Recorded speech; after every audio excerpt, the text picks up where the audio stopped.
but waiters were mere messengers most of the time, and it's wrong to shoot them down, however bad the news.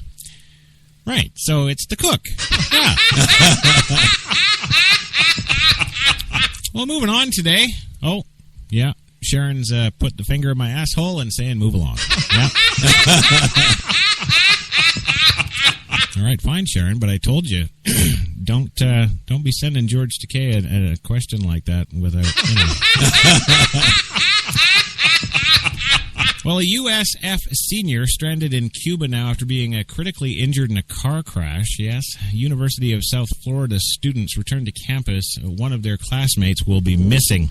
Senior Barbara Jimenez was scheduled to graduate this fall, but instead is stuck in Havana hospital, critically injured. The taxi she, her boyfriend, and parents were riding in was hit by a truck outside the Cuban capital on August 3rd. It was horrible. Her sister, Caridad Jimenez, says they're pretty much all alive by God's grace. It's been a miracle they're even alive. While her boyfriend was airlifted to a hospital in Miami, Barbara has been unable to return home due to the high cost of air ambulance and because her medical insurance had recently lapsed Obamacare. It's a constant sacrifice to get her water, to get her food. We actually have to go out into the streets of Havana to get all this. They're doing the best they can with what they have, but we want her back, says Jimenez. Sorority sisters from USF's Lambda Theta Alpha chapter, not the ones with the dirty video. Well, they're now making it their mission to help raise money to bring Barbara home. Although she has been treated very well in Cuba, we would like her here in the United States so that her family can take care of her properly and so that her sister can be there for her. So that everyone that loves her can play a part in her recovery, says sorority sister Yanis Burgos. And actually, I'm looking at a picture of the girl, and I love her too. Well, Rep. Kathy Castor's office called to offer assistance when the dean's office at USF is also offering support. Barbara's sorority has set up a GoFundMe page to help raise money to bring her back to the U.S. as of August 24th. The site has raised, to date, just over $10,000. And, of course, we'll give you any updates as they become available, because that's what we do here. But if you want, you can get on over to GoFundMe.com/CJF87SDY. It looks like they have the same problems with social media links that HTLA does. But there it is, and I'll actually get Kissy to post it in the thank you. The Spreaker Live chat room there. You can just click on that if you don't want to. If you're like, where do you say CJLT? What fucking what? You can go over there and you can check it out. You can also see a picture of the fox. Damn. Yeah, and she's, of course, standing there with some, I don't know, looks like somebody who's ranking like 84th on the candidate list. Yeah. So there it is. You know, if you've got any extra bucks kicking around and you're not going to send them to me. Yes. And you're not going to send them to that dog with the chemical burns. And you're weighing your odds, but you're not going to send them to the Frankie McDonald Get Better Soon Fund. If you know none of that criteria actually applies, yes, you know, then make your checks payable to them. Get on over to the GoFundMe and help a girl out, will you? Get her back up in Florida so I can visit. Well, moving on today, here's a well, I don't know. I guess we'll call this our consumer segment. Yes. I need some consumer music, huh? This is your consumer update. The music is fantastic. Oh, thank you. Oh, you got to hear it. Yeah, we know that. That's great. Well, let's talk a little consumer stuff, seeing as how we're inching ever closer to, Christmas. Yeah. Here's a question posed. Why should I pay to shop at Costco? Yes. Yeah, that's a good. Well, you don't shop anywhere. You don't. 79 million members can't be wrong, right?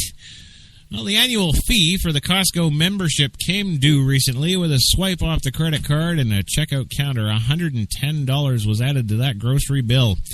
Yes, during the first few years of somebody's Costco membership, when they're only on the basic $55 tier, the add-on stung.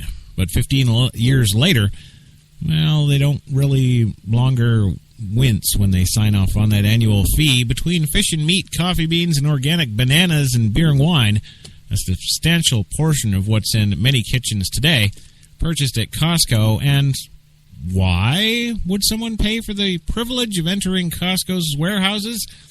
Well, because the savings on these and other products over the course of a typical year easily exceeds that $110 fee for a standard household of two. People ask, why do I have to pay $55 to walk in your door, says Robin Ross, Costco's Senior Director of Corporate Marketing. Where do you get off charging me to enter the store? Well, as I've come to understand over time, Costco's core business isn't about selling merchandise, it's about selling memberships. The only way the store can do that is to offer value and a selection proposition that is so winning, so unbeatable, that customers will literally pay to get inside. The funny thing is, though, yes, I had one, I don't know, in Canada like 12 years ago. Yes. And, I had one, and okay, so, yeah, you pay your $55, okay, I'll pay to come in your store. I'm a retarded Canadian, why not?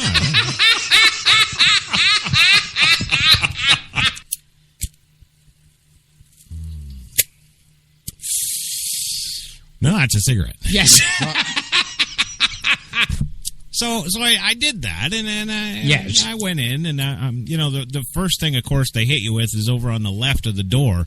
Oh, look at all our 60-inch big screen TVs.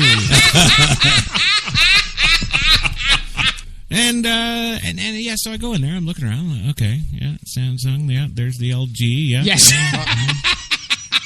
And, I know these prices and stuff because anything that I'm shopping for, geez, I don't know. When I do a comparison, I kind of take note of everybody's price. Yeah. So there I am, if you can visualize this. Yes.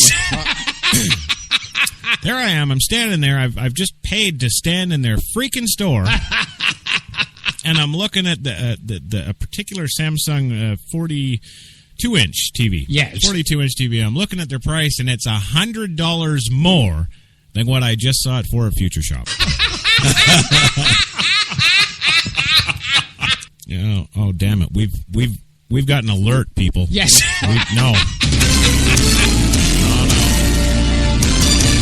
We've got a serious situation here. Sharon has just informed the live chat room, of course, that she's only got one smoke left before she has to go out in that 100-degree heat and go to the store and get cigarettes and tequila. Cry me a river.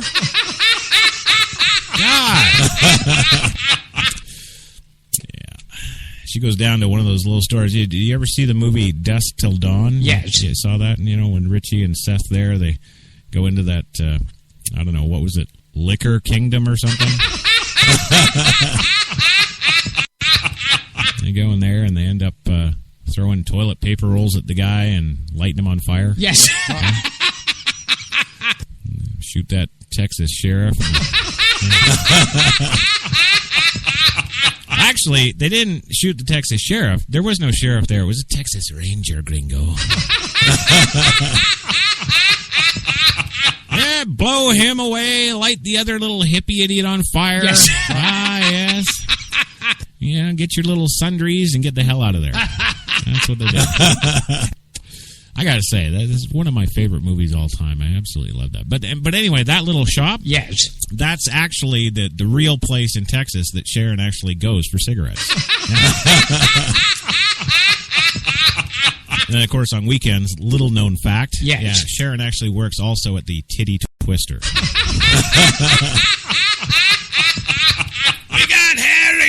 pussy. We got that little pussy. We got it.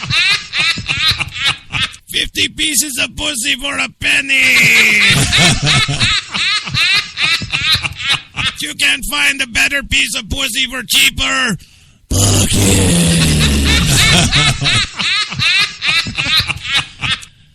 No, I don't watch that movie too much. Yes. Yeah, so, I went in $100 more for the TV. Yes. Yeah. And I thought, okay, well, I'll go look at the laptops. I'm pretty up on the laptop prices. Ooh, Dell Dimension laptop right here. Oh, yes. Now let's see. Where's the D6000? Oh, yes. Oh, there it is. Over the D6. Okay, right. Yeah. All right. Yeah.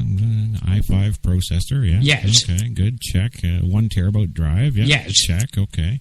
How much RAM? Oh, 8 gigabytes. Right. Yes. Good. Okay. How much? $238 more than Future Shop. There you go.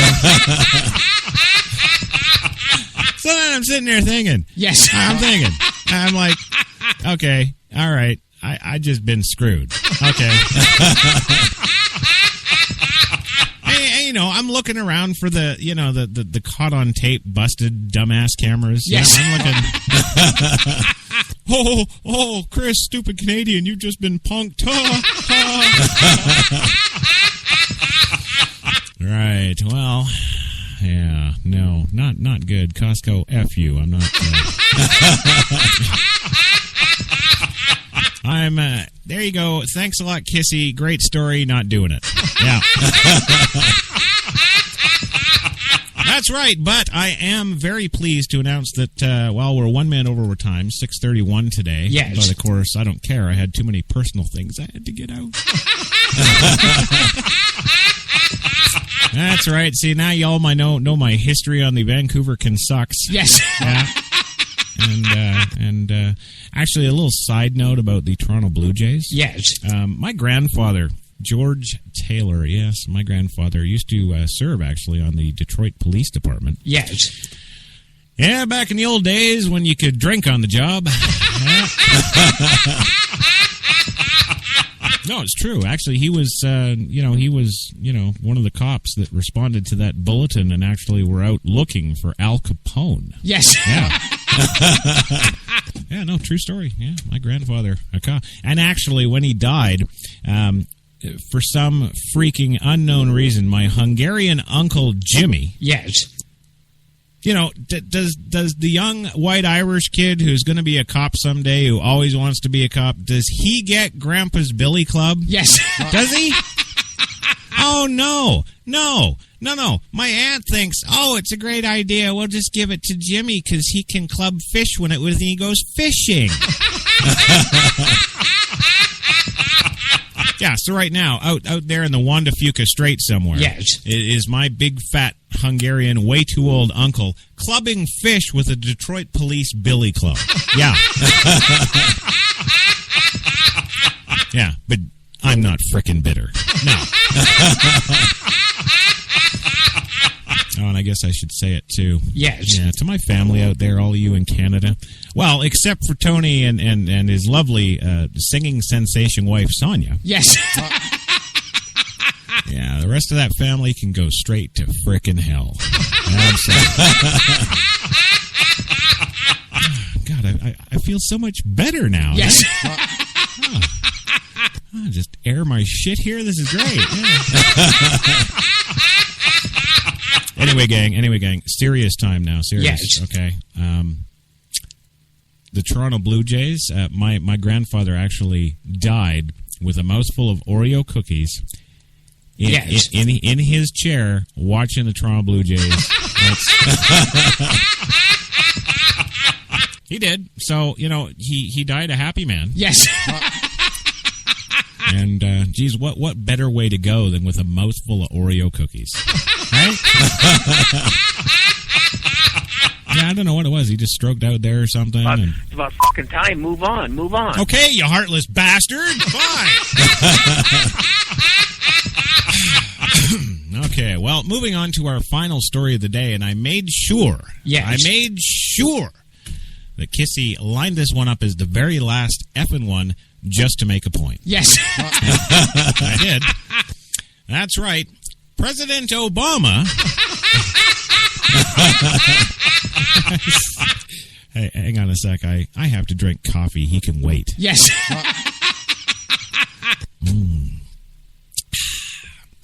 Yes, thank you. President Obama to speak, quote, frankly, on 11-day climate change tour. And I finally figured out how to edit. Oh, good, Louis. You know, that should actually be before the Obama story. Good, thank you. Yes, Obama is going to speak frankly, like he's never done before. Actually, it should say he's going to speak honestly, because he's never done that before. Yes, Washington today, President Obama will log more than 14,000 miles on Air Force One over the next 11 days in a climate change tour that will take him from the desert west to the Gulf of Mexico and the Arctic Circle. Now, let's hope the plane crashes up there. In Las Vegas, New Orleans, and the small Alaska fishing village of Kotzebue, Obama will... Oh, he should be familiar with small villages like Kotzebue. Obama will deliver a three-pronged message.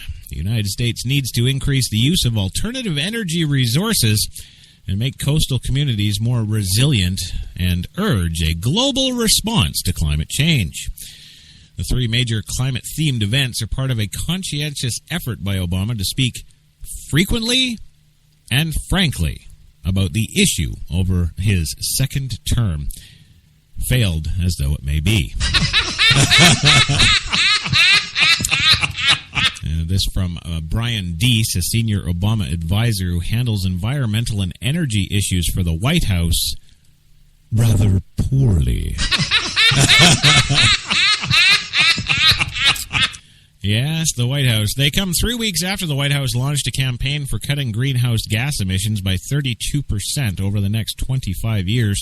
In Las Vegas Monday night, Obama was expected to tout new executive decisions and actions that will make alternative energy sources more affordable. In a speech to the National Clean Energy Summit on Monday, the Department of Energy announced it would issue a $1 billion loan guarantees for distributed energy products, technologies that allow consumers to generate their own electricity or to obtain it from a nearby source. In other words, what he's really saying there is you better go out and get the water wheel going in whatever river's close to you if you want lights. Well, the idea, officials said, was not just to invest in new technologies, but to make it easier for those technologies to get a foothold in the market. For example, the Federal Housing Administration announced a policy today that will allow a buyer of an energy-efficient home to assume the cost of those improvements through assets using a federal mortgage. Where have we heard that before? Oh, yeah, crash of 2008, thanks. Well, in New Orleans on Thursday, Obama will mark the 10th anniversary of Hurricane Katrina, and while climate change won't be the sole focus of the trip, Obama is expected to talk about the need to rebuild from disasters in ways that make communities more resistant to the effects of rising seas, more frequent storms, deeper droughts, and increased wildfires and likely nuclear fallout. He says, we've all tremendously increased our focus on how we build our modern infrastructure to be more resilient to all kinds of risks, including that of extreme weather and zombies. Well, on a 3-day trip to Alaska next week, Obama will crisscross the state, visiting the villages of Seward, Dillingham, and Kotzebue to meet with local communities, including Alaskan natives, who won't understand a freaking word he says. Of course, he'll be talking about the effect that on melting glaciers and softening permafrost are having. His visit to Kotzebue is largely Inupiat native village, about 33 miles above the Arctic Circle on the edge of the Chukchi Sea. Will mark the northernmost trek of any sitting president in the United States, because he's whack. He says, I'm going because Alaskans are on the front lines of one of the largest and greatest challenges we face this century. Climate change, Obama said in a video released by the White House. It's our wake-up call. The alarm bells are ringing, and it says, as long as I'm president, America will lead the world to meet this threat before it's too late. He's also bringing some tanks and planes. Well, he apparently also addressed the State Department's Conference on Global Leadership in the Arctic, also known as the Glacier Conference, which is bringing together leaders from the Arctic nations to grapple with climate issues. Yes, but of course, the Arctic trip also highlights some tensions in Obama's energy policy. Environmental groups have been sharply critical of the Interior Department's granting of permits to Royal Dutch Shell to drill for oil in the Atlantic and Arctic Oceans, with the final permit coming just last week. But Deese brushed off that criticism today, saying Shell was operating under a lease granted under the George W. Bush administration, and the Obama administration had delayed and narrowed the permit, allowing a single well with unprecedented high levels of safety standards for Shell or any other company to meet. Moniz said the Obama administration was also trying to lessen U.S. dependence on foreign oil. No, they're not. Which the nation currently imports at a rate of 7 million barrels a day. Oh, way to go. Great initiatives, doofy. Yes, even as we've been producing more oil and reducing our imports, there has in no way detracted us from reducing our oil dependence, he said. Obama's domestic climate tour is a prelude to international talks in 3 months' time. In late November, the United Nations Climate Change Conference will kick off in Paris, where world leaders will all congregate, get drunk, and spend a lot of money. And yes, of course, they'll talk about, the usual stuff, long-term reductions in greenhouse gases. Yes. Now, climate change is also likely to be a major topic when the Pope Francis, of course, visits the White House in September, 4 months after releasing an environmental encyclical that called climate change a global problem with grave implications and one of the principal challenges facing humanity in our day. I guess the Pope doesn't get the newspaper.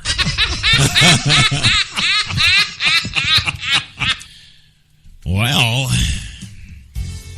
there you go. That's a show, isn't it? God damn it. Want to thank the one, the only Louis Lawless, as always, for being here. You love to do that kind of stuff. You always did. Well, if I can screw up the environment, I'm there.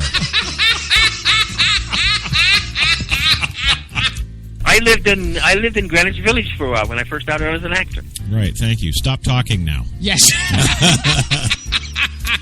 Moving on, thank you, Gilbert, for being here, as always. Thank you for listening and support the show for the love of God.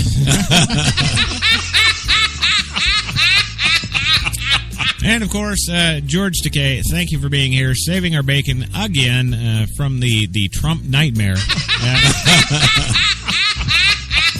I've enjoyed it thoroughly. It has been a fantastic experience. Well, it's not like a butt fucking or anything.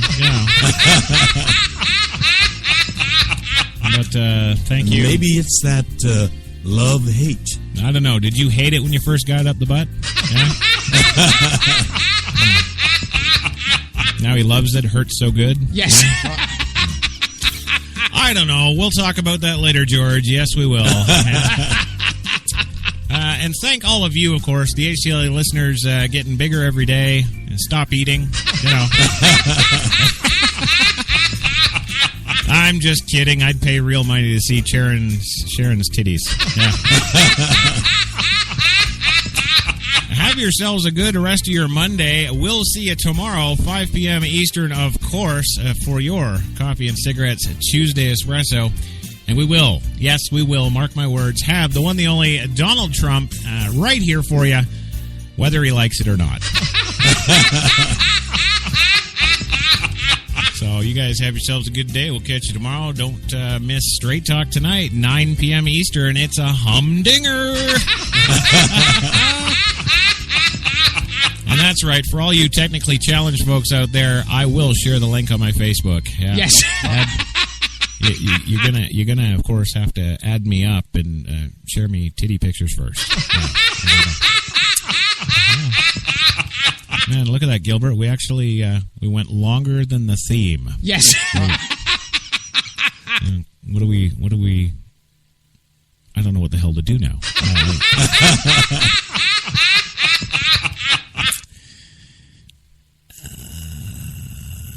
Kissy, play half of it. Yes.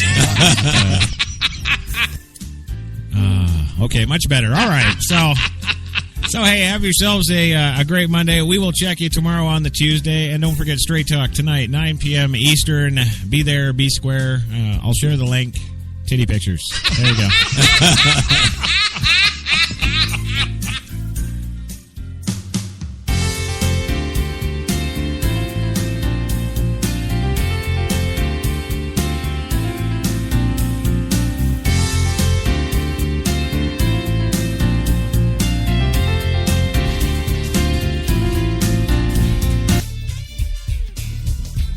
Yes, there's Kissy with the funky button, and, well, I don't know. What'd you do? You hit the wrong button, didn't you? Yes, you did. Well, hey, what time is it? It's 5 p.m. Eastern. That's right. It is time, ladies and gentlemen. HTLA Radio 1 New York and their best talk, of course, proudly present your coffee and cigarettes, your Wednesday grinder for this, the 26th of August, 2015. Yes, it is. 82 degrees right now, Central Park. Got it on good authority from our one and only Phil DeYoung in Grand Rapids. Currently cloudy and 66 degrees. And hey, Greg Howe's got the weather for us in Niagara Falls today, 18 and cloudy. And don't worry, that's in Canadian temperature, not American. Yeah, so it's like not really 18. It's like 69. There you go. Well, how you doing, gang? I am back from the dead. Yes, well, at least almost. And hey, here's some of the stories we're following today. Suspect in the on-air murder of 2 journalists kills himself as disturbed Virginia gunman has been angered by Charleston shootings. Also today, Tropical Storm Erica heads for the Caribbean and, yes, Florida, as Texas City names a road, if you can believe this or not, after Sandra Bland. Yes, it's right there. Other stories we're following include a story about Michigan State having the most .edu accounts on the cheater site Ashley Madison. And what is the net worth of all those other candidates? Well, we're going to tell you today because we got all the goods, all the info. Oh, 69 degrees. Yeah, there it is. Everybody's humping in the live chat room. Head on over to NewYorksBestTalk.com. Get in it. Get it now. It's coming. It's time for you to get on over and grab that cup, have that seat, light one up. It's your coffee time.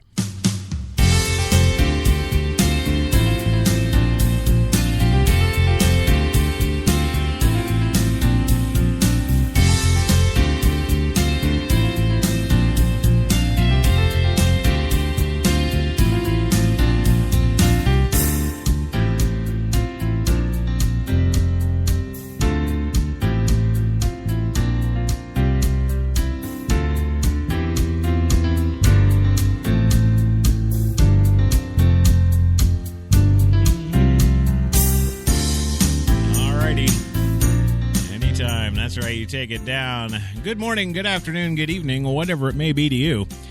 Just right here in downtown Manhattan, it is 5:03 p.m., and you are listening to HTLA Radio 1, New York's best talk. And your coffee and cigarettes Wednesday grinder. As for this, the 26th of August, 2015. As aforementioned, it is 82 degrees Central Park right now under partially sunny skies. And hey, we can't complain. Well, I mean, we could, but well, it wouldn't do us any good, would it? I like to do some shout-outs and hey's, how-dos, and hellos, of course. First off, the one, the only Phil DeYoung. I guess he's the first man of HTLA. That's what we'll call him, the first man. One giant step. There you go. And yes, the one, the only Sharon Chesley is in the house, all the way from Texas, and she is going to be answerable and accountable today as to why her city has named a road after Sandra Bland. She's in the shit today, but we'll figure that out later. Also, a big shout out, of course, to Greg Howe, giving us the weather from Niagara Falls, Ontario, Canada. Yes, the man, the legend, he is in the house today as well. And we're still waiting on the one and the only Devlon Crawford, the first lady of HTLA, but of course, she is stuck in traffic. And speaking of traffic, in the booth today is the one, the only Kissy Springer, pushing those buttons, making us go on the show today, as she always does, on that PreSonus 2442 digital broadcast mixer. And hey, if you're looking for anything audio-related, whether it be professional or you just like to play with the lights with professional gear and spend a lot of money that you don't need to spend just so you can play with those lights, then head on over to PreSonus.com. Check them out. This show is, of course, as always, brought to you by the fine folks at Tim Hortons in New York City. Yes, with those 8 fine locations in the city to serve all of your coffee and baked goods needs. That's right, the one, the only Tim Hortons is always fresh. You can take that to the bank, as I do every day. Damn. Yeah, that's old Crash's dark roast there. It's pretty good today, gotta say. Well, I don't do this show alone, as much as there has been much speculation to the contrary. Yes. So I guess it's time to introduce our guest/co-host before we roll on here. So coming to us first, live via satellite, because that's how he likes us to say it, is the one, the only Louis Lawless, 35-time Academy Award-nominated director, never won a goddamn thing, ended up quitting in utter disgust and left. And throwing his crap on the ground, and he just walked out of the whole damn thing at the ripe old age of 70. He finally retired. Yeah. So here he is, coming to us from the beautiful Mill Bay Film and Television Production Studios in downtown Mill Bay, British Columbia, Canada. The one, the only Louis Lawless. Are you there, sir? My film, Unrepented, did very well in Europe. Ah, yes, that's what we've heard many times. Yes, thank you. Oh, can we cuss? Can I cuss as I always do on the show? You can go right ahead, and actually I got to backtrack a second here because HTLA's first man, of course, the one, the only Phil DeYoung has quickly and carefully and methodically and plotted it out and planned it for months. It's just reminded me that I forgot to state that, of course, you will not find a video camera in any Tim Hortons bathroom. So there you go. Thank you, Phil. Yes, now let's get the hell back on track, shall we? About fucking time. Move on. All right. Well, moving on, of course, to about 8 blocks down the street from HTLA Studio 2 in downtown Manhattan. Here is, of course, the one, the only wrestling sensation, the Cackler. Yes, wrestling sensation. Are you ready today? What the fuck? Well, sounded good. I'm ready. You're good. All right. I'm gonna ask again. You sure? Yes. Yeah? Okay. I'll give the folks your intro then. And this is, I f***ed that right. up. I think, Gilbert, that if we actually paid you, well, I guess that would be a start, right? Yeah. But if we actually paid you to do your intro properly just once, so that at least we could record it and just play it every time you're supposed to talk. Yes. Yeah, would that get us? Would that get us anywhere? Yeah. No, I didn't think so. No. Also joining us from his beautiful home in Malibu, where currently he is probably getting banged right up the hoo-hoo. Yes, of course, the one, the only George Takei. No, I'm going to say it, Mr. Sulu. Yeah. Yes. George, give him a little rundown, will ya? I'm George Takei, and when I'm walking down the street, people shout out, "Hey, Sulu!" Right. So I'm no more as Sulu than as George Takei, which is what I really am. Okay, good. Well, you work out that interpersonal identity conflict, And just welcome to the show. Welcome. I think it's a treat to be here talking with you. Well, and if Gilbert, even once would think that would be nobody ever thinks it's a treat to come and talk to me. Yes. So thank you, George. I do appreciate that. I do appreciate that. Now let's get into this stuff about you banging William Shatner. Do you think I'm sexually aroused by Mr. Shatner? Well, I am. So, if there was ever a man I'd want to thrust into, Yes.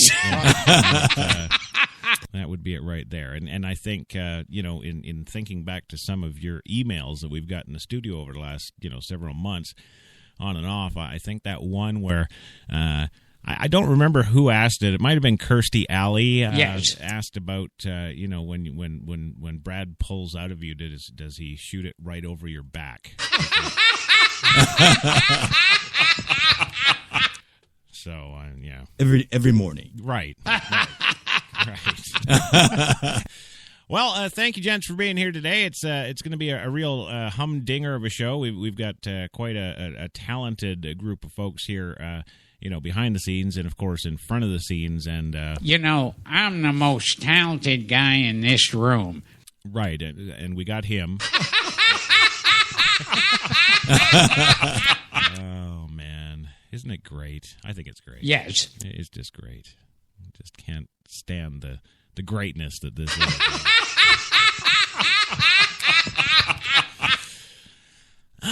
Now there was something I had to get. Oh, yes, I did get email the other day. Yes. Not from that screwed up Google account, of course. No.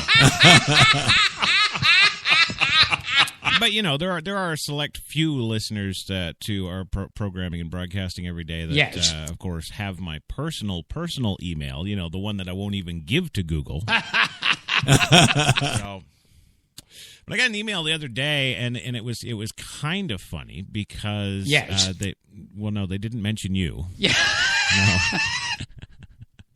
You're just can we mute him? Yeah. Right. Okay, fine. I won't talk about my email or anything else. And there's nobody talking about anything in the chat room other than they're all very concerned and worried that Devlon Crawford makes it home safe. So, if they're worried about that, yes. We're not doing our jobs here. We're not giving them something to talk about. So we got to do that. So I don't know when. See, I really want to talk about George and gay sex, but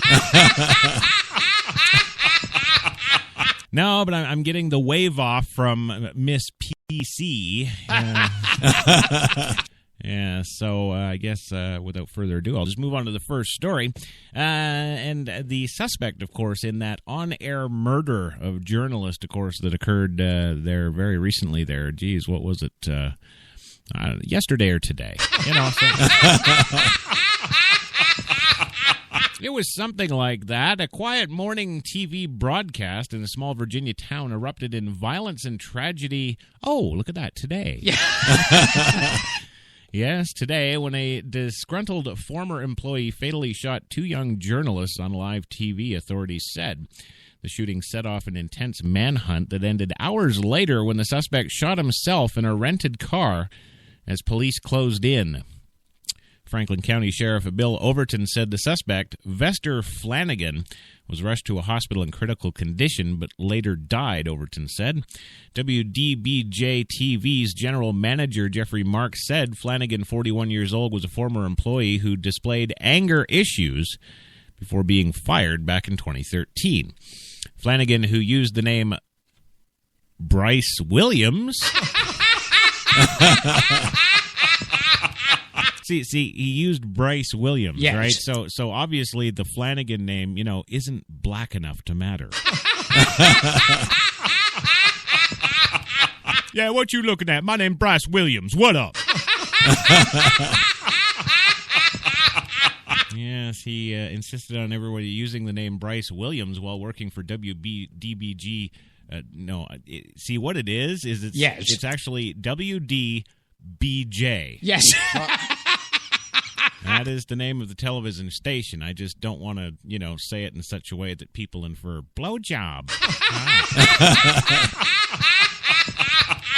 Yeah. Well, WDBJ posted video on his Facebook page showing the shooting from the perspective of the shooter. The gun is visible, and the victim, Allison Parker, is seen being shot. The shooting took place at about 6:45 this morning at Smith Mountain Lake, about 35 miles off Roanoke, where killed were Parker, 24 years old, and WDBJ reporter and cameraman Adam Ward, 27 years old. Vicki Gardner, executive director of the local Chamber of Commerce, underwent emergency surgery at Carillon Roanoke Memorial Hospital and was stable condition, the hospital said today. The station's live broadcast showed Parker interviewing Gardner at the Bridgewater Plaza shopping center when, just off camera, shots rang out and Parker was heard screaming. The recording appears to include a glimpse of the gunman dressed in black. Overton police said that they did not determine a firm motive for the attack. He said social media and other information indicated that Franklin was, quote, disturbed in some way, like that Crash Jesus guy at HTLA.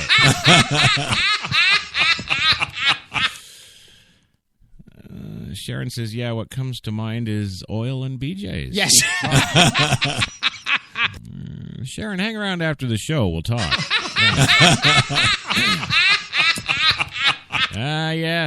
Yes, just off camera shots, gunman dressed in black. Yes.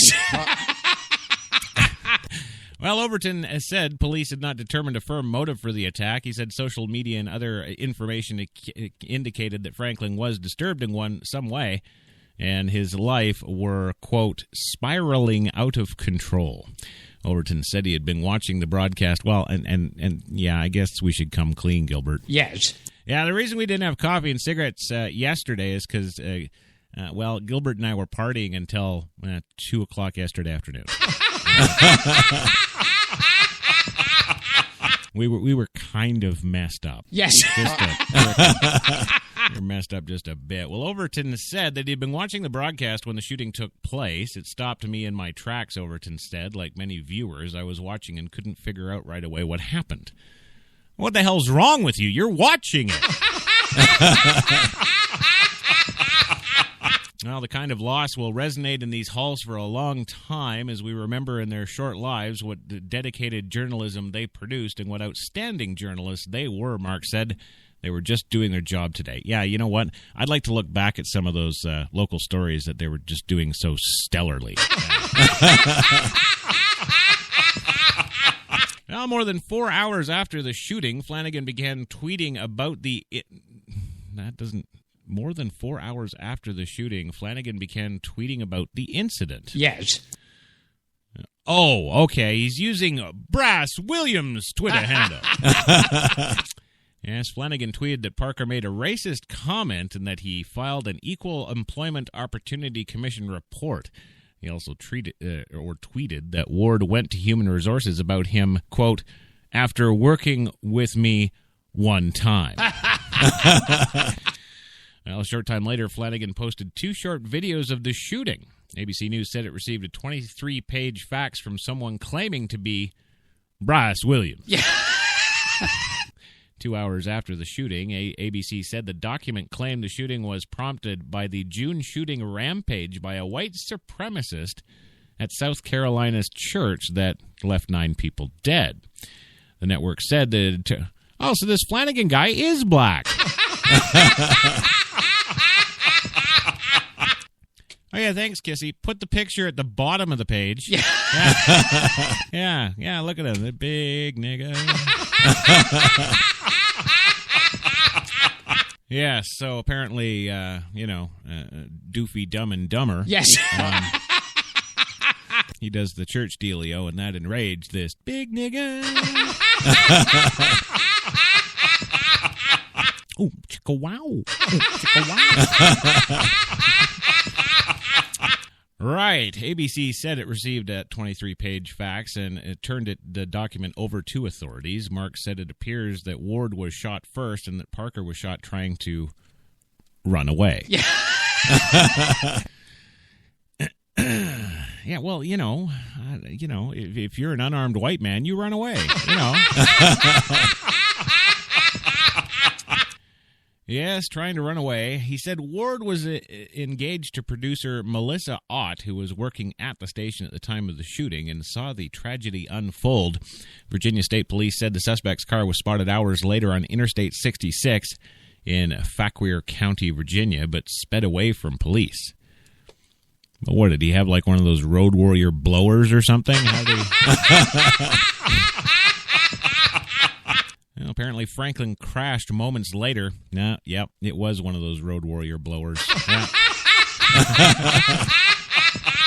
Yes, he crashed moments later when found with a bullet wound. He was hospitalized with life-threatening injuries. Overton said Franklin died at about 1:30 p.m. today. Now let's all have a moment of... You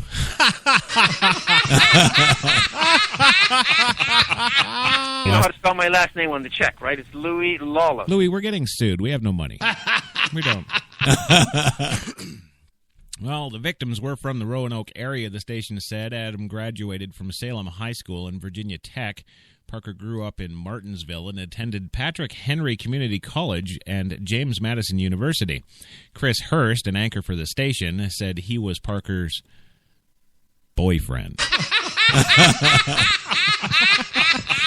Oh, yeah, that's it. Turn it into a gay thing. That's it. Well, she was the most radiant woman I'd ever met. Okay, Parker's a girl. Screw you. Yeah. Yes, and for some reason she loved me back. Yeah, even with that wart on my ass. Her parents and her brother, Hurst, tweeted, and later, I am comforted by everyone at WDBJ7. Yeah. We are a family. She worked with Adam every day. We were a team. I am heartbroken for his fiancée. Virginia Governor Terry McAuliffe said on Twitter that he was, quote, heartbroken over the sentence. It's the word of the day. Yes. Where is it? Oh.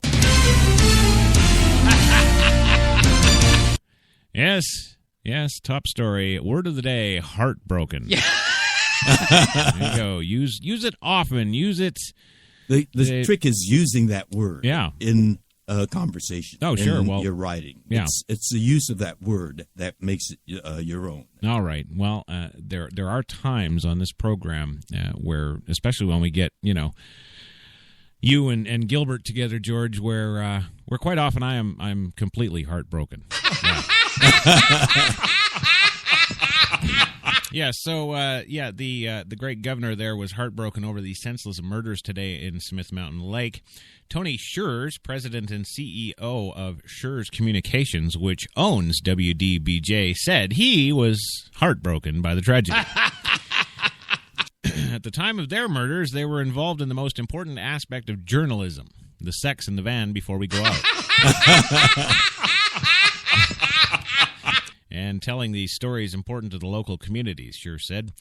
Our focus now is to comfort their families and loved ones and to assist law enforcement in their investigation any way we possibly can. And if they want us to go out and kill more black people, we will. Right. Oh, and see, now we're not even at the Texas story yet. Yes. And Sharon's already, oh, well, there's lots of thunder here. I might clip out. Yeah. Well, according to college faculty, one of the slain reporters was, quote, one of the best. We're heartbroken. Yes, in Harrisonburg, Virginia, Brad Jenkins flips through brochures of The Breeze, James Madison University's student-run newspaper, where he is the general manager, while talking to fellow JMU faculty member Ryan Parkhurst this morning.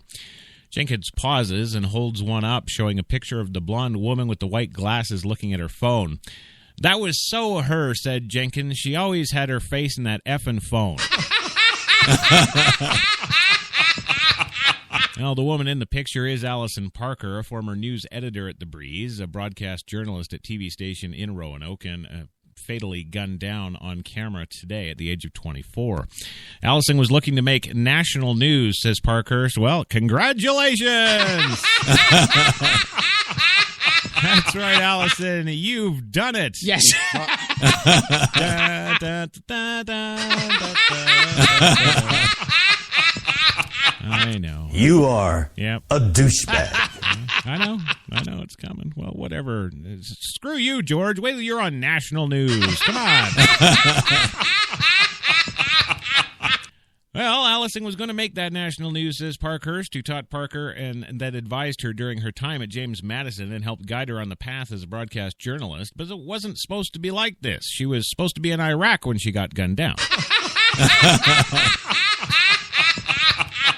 Well, as students move back to their dorms and apartments today, and in anticipation of another semester at James Madison, the faculty members for the School for Media Arts and Design were headed into one of the first staff meetings of the new year when a fellow professor relayed the devastating news that one of their own had been killed. I couldn't believe it, says Parkhurst. I was devastated. At first, I thought it was a joke. It was stunned silence, Jenkins said. During the meeting, I just got up and left. I have to be at The Breeze, I thought. I have to be with The Breeze staff right now because I'm gay.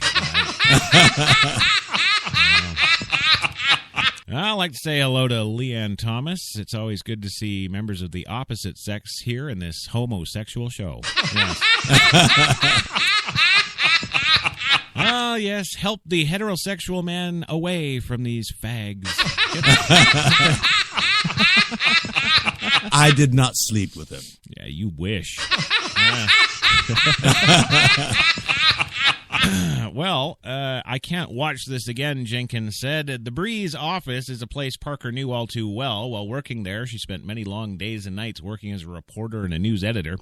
She was known as a passionate person with a dog-eat attitude and liked doggy style.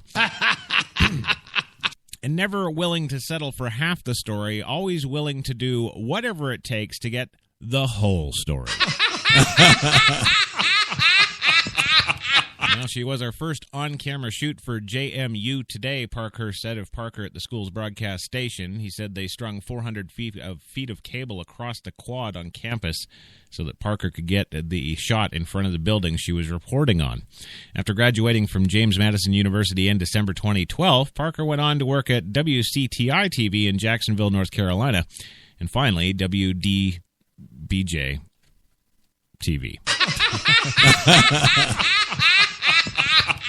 And that, of course, would be that station in Roanoke. During his 11 years as a teacher, Parkhurst said that he never met a student who had a job lined up in broadcast news before graduation, but Parker did. Well, here's a little note for you there, dude. Yes. All the broadcast schools in Canada, all the students do. Yes, he says she was bubbly and smart. Yes, I keep using superlatives, which feels cheap, but she was all of those superlatives, and she was everything that makes a good reporter, including a sweet ass!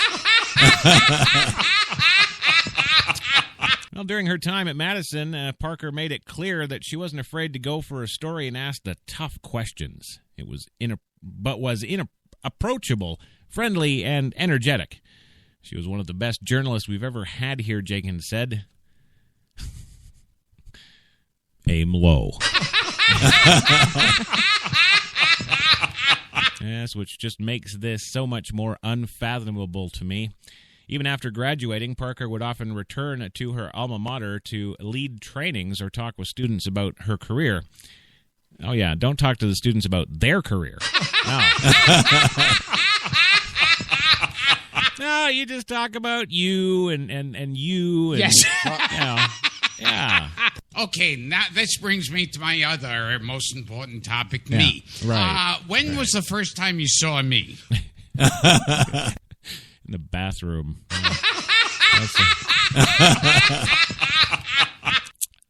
Yeah, Wednesday was a difficult day at the university, and The Breeze for students and faculty, even those who didn't know her. The connection you feel when you go to a school or work somewhere is strong, Jenkins said. We're all connected, he said. even though some of us were connected at our sex organs. Well, Wayne Epps is just a freshman working on the sports desk when Parker was finishing her run as a news editor at The Breeze. During that time, they spent together. However, Epps could not tell, or could tell, that she was special, apparently, magically. Yeah. I don't know. If I was working with her, yeah, another nice-ass blonde chick. Yeah, okay. Now, she was very passionate, took everything she did very seriously, he said. She came back just last year to talk about her career in Roanoke. I have great memories working with her. I bet you do, you sick fucker. Well, at all of that talent and potential she had, the same with Adam Ward. Two young, talented journalists were lost today, Epps said. James Madison alumni, students, and staff have taken to Facebook to share their shock and grief over Parker's death. A post on the university's Facebook page has received more than 100 comments in less than an hour. Big deal. I can do that. Come on. Well, the post... Oh, shit. Break. Good evening. This just in. Leon Thomas has a headache. All right. Well, no, actually, specifically, Gilbert, yes. They're saying in the booth that you have to stop laughing like that. Yeah. Well, the Post said she had a passion for journalism and a bright future. Not Leanne Thomas, the other girl. Yeah. Yes, we're shocked and saddened by the news and circumstances of her death. Our thoughts are with her, her family, and her friends. Huh. Well, there you go. My thoughts are of that brunette we picked up last night. Well, listen, gang, we're going to go for that first commercial break because we're 11 minutes late, and we should have already had the weather done by now. Yes. So we're going to go for that, but don't worry. When we come back, we're going to tell you all about another disturbed Virginia gunman who was angered by the Charleston shootings, apparently again. Yeah. Nice one, Kissy. That's really sweet. No, when we come back, I'll go cherry pick another story that's, I don't know, good. Well, don't you worry about nothing. Crash is in the control. I'll be back in 2. You've got it locked to HTLA Radio 1, New York.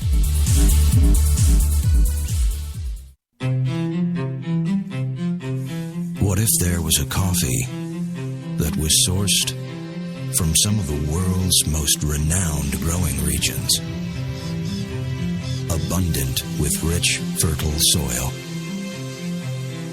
What if this coffee was picked at the perfect moment, then packed meticulously and shipped carefully to be roasted under the watchful eye of coffee masters? What if it was expertly blended, ground, and sealed, ensuring maximum flavor and freshness, then brewed in small batches and always served fresh within 20 minutes, just the way you like it? Now, what if this coffee just happened to be the coffee you already know and love? Tim Hortons. Always fresh. Always great tasting coffee. Automatic freshness, softness, and static control has never been easier with the Bounce Dryer Bar. I just stick it to the inside of my dryer, and I never have to remember. Old Spice Body Spray makes you smell like power! It's so powerful it sells itself in other people's commercials. You smell like outdoor freshness. You smell like power. Yeah, I do. Power! Power! When we arrived at our hotel in New York, the porter was so incredibly careless with our bags. And the room they gave us, it was beautiful. A broom closet. But the worst part was the shower. My wife drying herself with the Egyptian cotton towels. Shower curtain defined that whole vacation for her. Don't just visit New York. Visit TripAdvisor New York. With millions of reviews, a visit to TripAdvisor makes any destination better.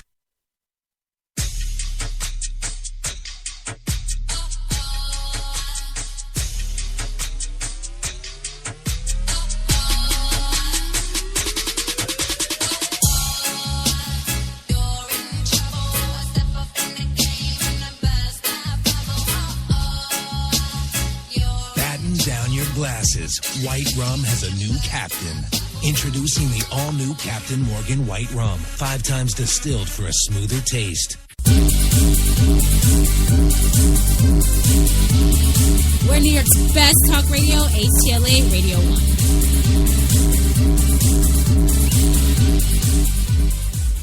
1. What particularly was exciting was he had blonde forearm hair, and he was tan. That's what caught my eye. I think it's sweet to be. He had his T-shirt on, but you can see that he had great pectoral T-shirts. And then to see it all, and it's gorgeous body. Well, there you go. Welcome back to Gay Mass. Yes, it's the show that looks in depth, deep inside assholes from all over America. He needs love, Chris. Come on. Oh, yeah. I know. You gotta dispense more love from yourself. All these people are hurting here. You know, even if you gave me Donald Trump's entire net worth, I don't think I could dispense once in a man's bumhole. Well, screw it. Maybe if I'm drunk. Yes. Yeah. Probably. Yeah, actually. Yeah. Now, here's a segue. Yeah. Are you gonna? Oh no, I would say. Oh, go ahead. You're still drunk. You did. You went out and drank again today, didn't you? Yes. Oh my God! What do we gotta? We gotta get him to do a breathalyzer before he shows up for work. So George, just I don't know. Tell us about Bill and don't be gay. He enjoys being the center of it. And when he's on the set... okay, that's enough. He's not on the set today. I am, so shut the hell up, and I'm going to change the camera position. Yes. Welcome back to the big show today, your Coffee and Cigarettes Wednesday grinder. Yes, it is the show designed to get you through your week, to get you over that hump day, yes. to not talk about oiled gay sex. Let's just let's stop with that. Sex is only the tip of the iceberg. Right, and we want to get to the rest of the berg, Louie. We want to not. I wasn't expecting that reaction. No, yeah. Well, it's just a good thing that you weren't here 2 nights ago. I don't know. You never know. Funny things happen when you go partying with Gilbert. That's for sure. Yeah. You end up, banging George Takei. Yeah, so we're not going to do the story about the black man and the Virginia thing again. No, we won't do that. But, man, these 2-minute commercial breaks, they're quick. Yes. It was all I could do to snag on to this gem of a story. Yes. That's right. Today, Delaware jazz funeral bids goodbye to summer. There you go. Well, in Bethany Beach, Delaware, Marilyn Papagopoulos already knows how she'll spend her Labor Day, dressed in black and unfortunately mourning the loss of a familiar friend. But apparently, she won't be alone. Thousands will join her on the Bethany Beach Boardwalk in Bethany Beach. Really, see, I never would have figured they would have named the Bethany Beach Boardwalk after Bethany Beach. You learn new things every day. Yes. Every day. Yes, and they're going to meet on that boardwalk to bid farewell to the warm and sunny companion and say hello to 10 months of snow up to their nipples. Well, the 30-year-old tradition at Bethany Beach Jazz Funeral marks similar jazz funerals made famous in New Orleans, characterized by their upbeat hymns and bouncing lace parasols. It's extremely clever, says Papagopoulos, a little sad and a lot of silly. Crowds dressed in outrageous mourning garb will escort the summer 2015 casket to its final resting place at the, of course, Bethany Beach Bandstand. Well, mourners will pretend to weep, and handkerchiefs carrying flowers, rest in peace and signs. God, don't you people have jobs?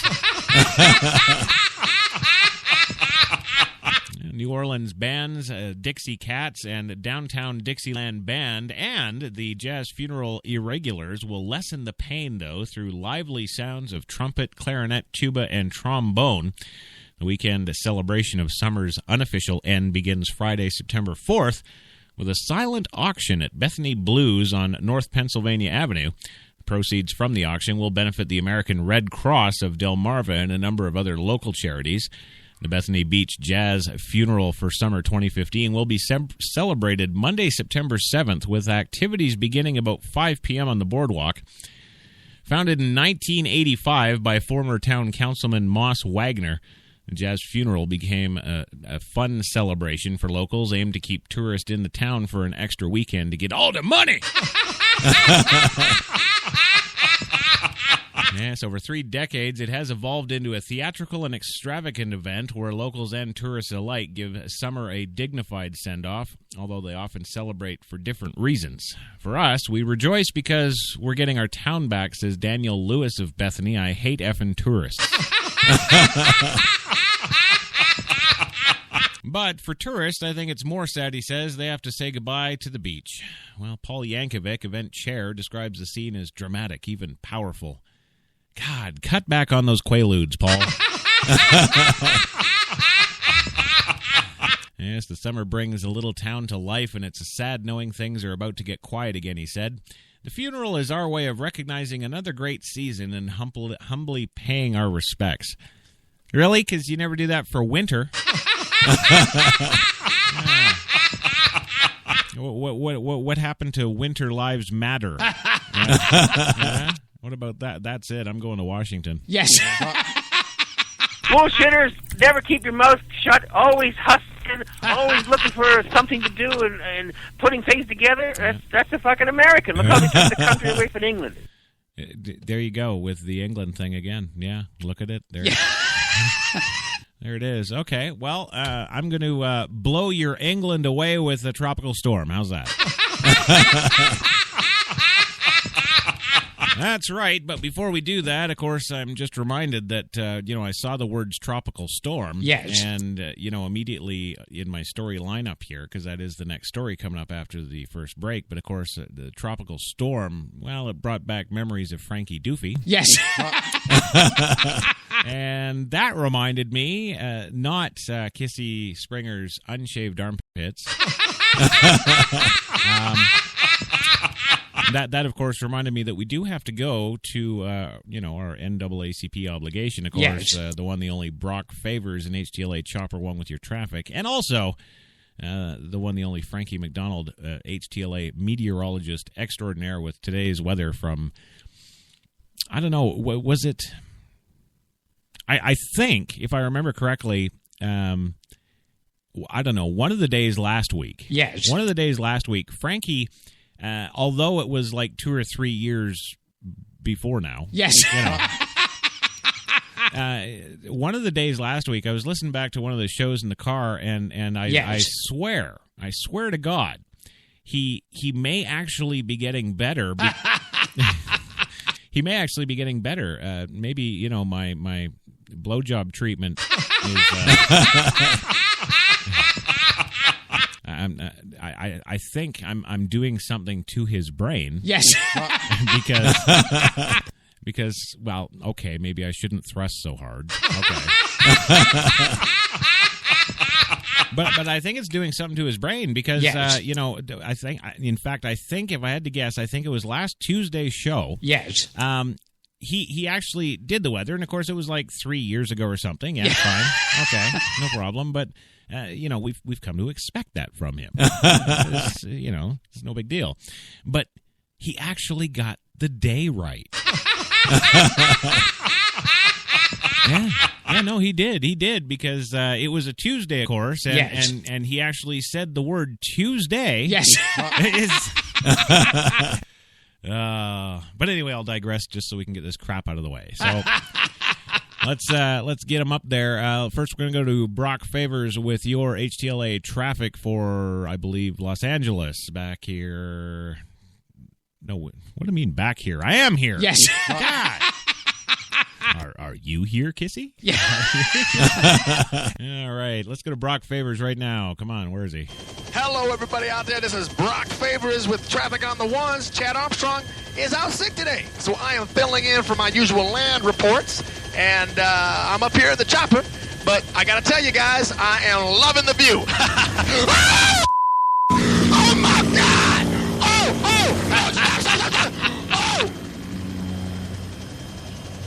Whew. All right. Well, we are over the 10, and it's massively clogged down there like a pint of maple syrup on a cool November morning. And we do, oh, goddamn, we're gonna die in this mother. Yeah. Oh, my God!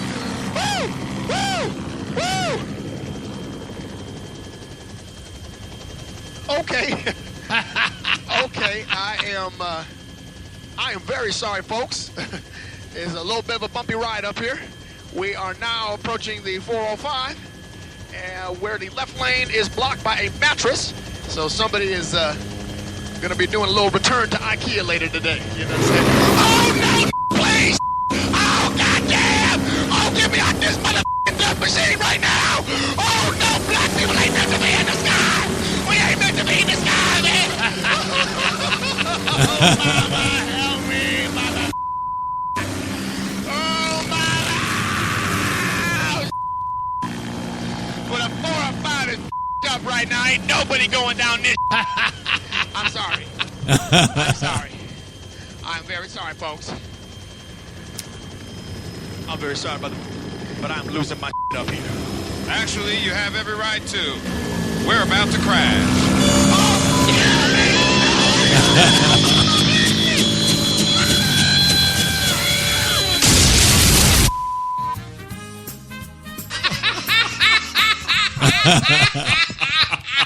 Yes, and of course, as always, HTLA, of course, extends its condolences to the Favors family.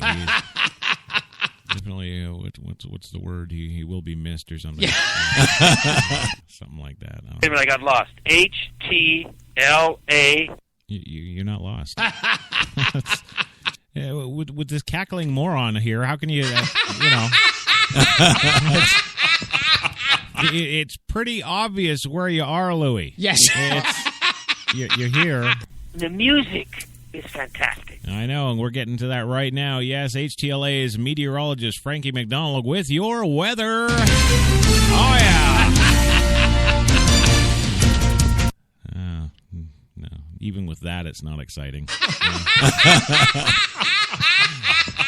All right, so let's go to Frankie and see where the hell this is, indeed, when the hell this is, and does anybody care? Yes. All right? Here we go. Hold on to your butts. Frankie, take it away. This is Frankie McDonald, my own TV station, live in Sydney, Nova Scotia. Major storm is heading for South Dakota on Friday, October the 4th, 2013. It's going to bring up to 30-plus millimeters of rain. The rain will fall sideways. The winds are going to be very strong in South Dakota. It's going to be high winds and heavy rain in South Dakota. It's going to bring colder temperatures as well because the low pressure is going to intensify. Then it's going to turn into a major storm in South Dakota. It's going to bring a lot of rain, a lot of wind. Because of the warm and humid air, it's going to meet with the cold air coming from the north. That's going to cause a lot of rain. People in South Dakota, be prepared. Have your rubber boots ready, have your raincoats ready, have your rain suits ready, because a lot of rain, a lot of winds headed for South Dakota. Order your pizzas and order your Chinese food. It's going to be a stormy conditions in South Dakota. It will affect parts of Nebraska and Minnesota as well. Don't open up your umbrella or your umbrella will get broken. It's going to be a heavy downpours, very strong winds. And winds will be howling in South Dakota on Friday, October the 4th, 2013. It's going to be very stormy conditions in South Dakota. All right. Thank you, Frankie. When you drive your car, avoid the puddles. Don't drive your car to the puddles, just in case the car gets stalled.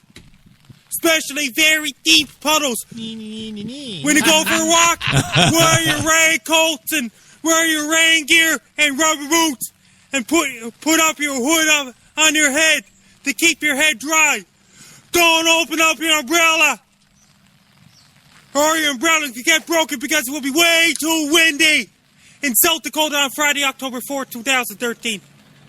Winds will be very strong and howling winds in South Dakota. It will also affect parts of Nebraska and parts of Minnesota as well.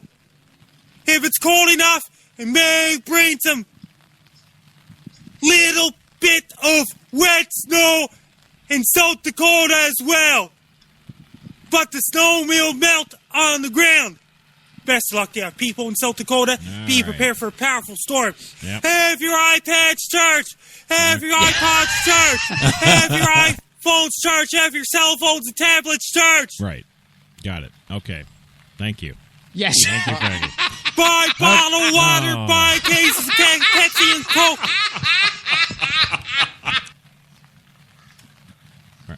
Are you done? Have your crank up radio ready. Have your 3G and 4G internet ready. Have your 3G? flashlights ready. Have your extra batteries ready, just in case the power goes out during the storm in South Dakota on Friday. Best luck to you, people in South Dakota. Be prepared for a powerful storm. Take care. And stay safe.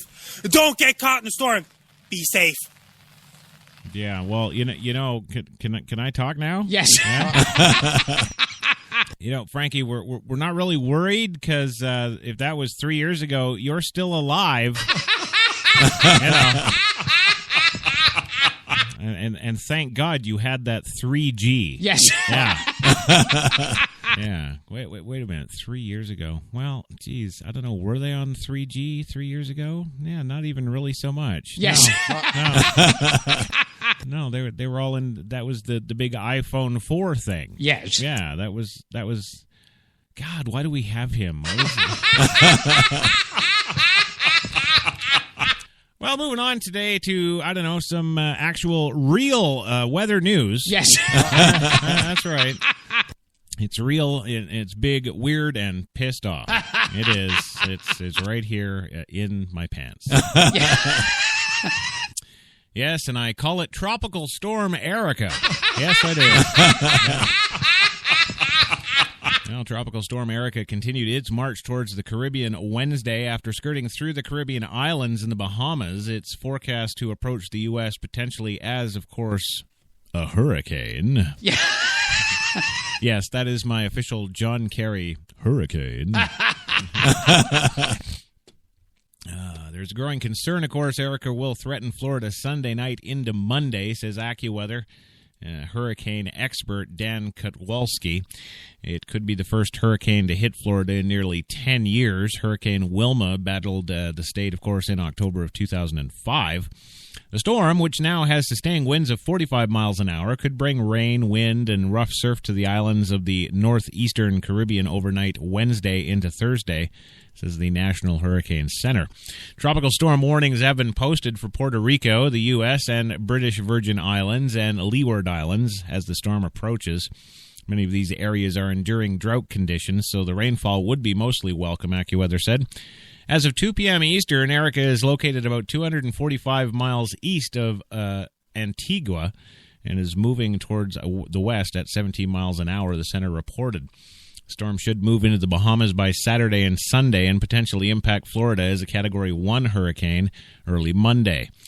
Floridians are making preparations as the storm is approaching. In Brevard County, the emergency management officials at a Sea Level 3 status, which means they are monitoring the storm's development and are in contact with state officials and meteorologists excluding Frankie McDonald.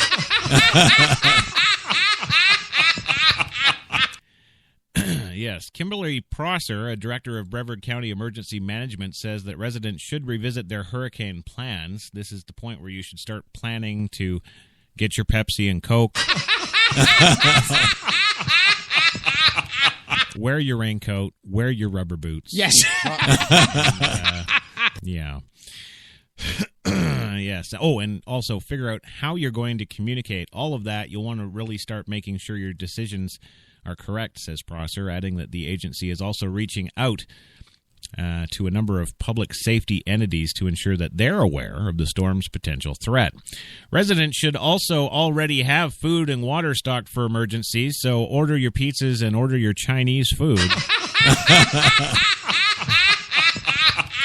Meanwhile, in the eastern Pacific Ocean, Tropical Storm Ignacio has winds of 50 miles an hour and could reach hurricane strength Thursday. The storm is located 1,485 miles southeast of Hilo, Hawaii, and is moving west near 7 miles an hour. It's predicted to approach the Hawaiian Islands as a hurricane by late Sunday, early Monday, making President Obama's house gone.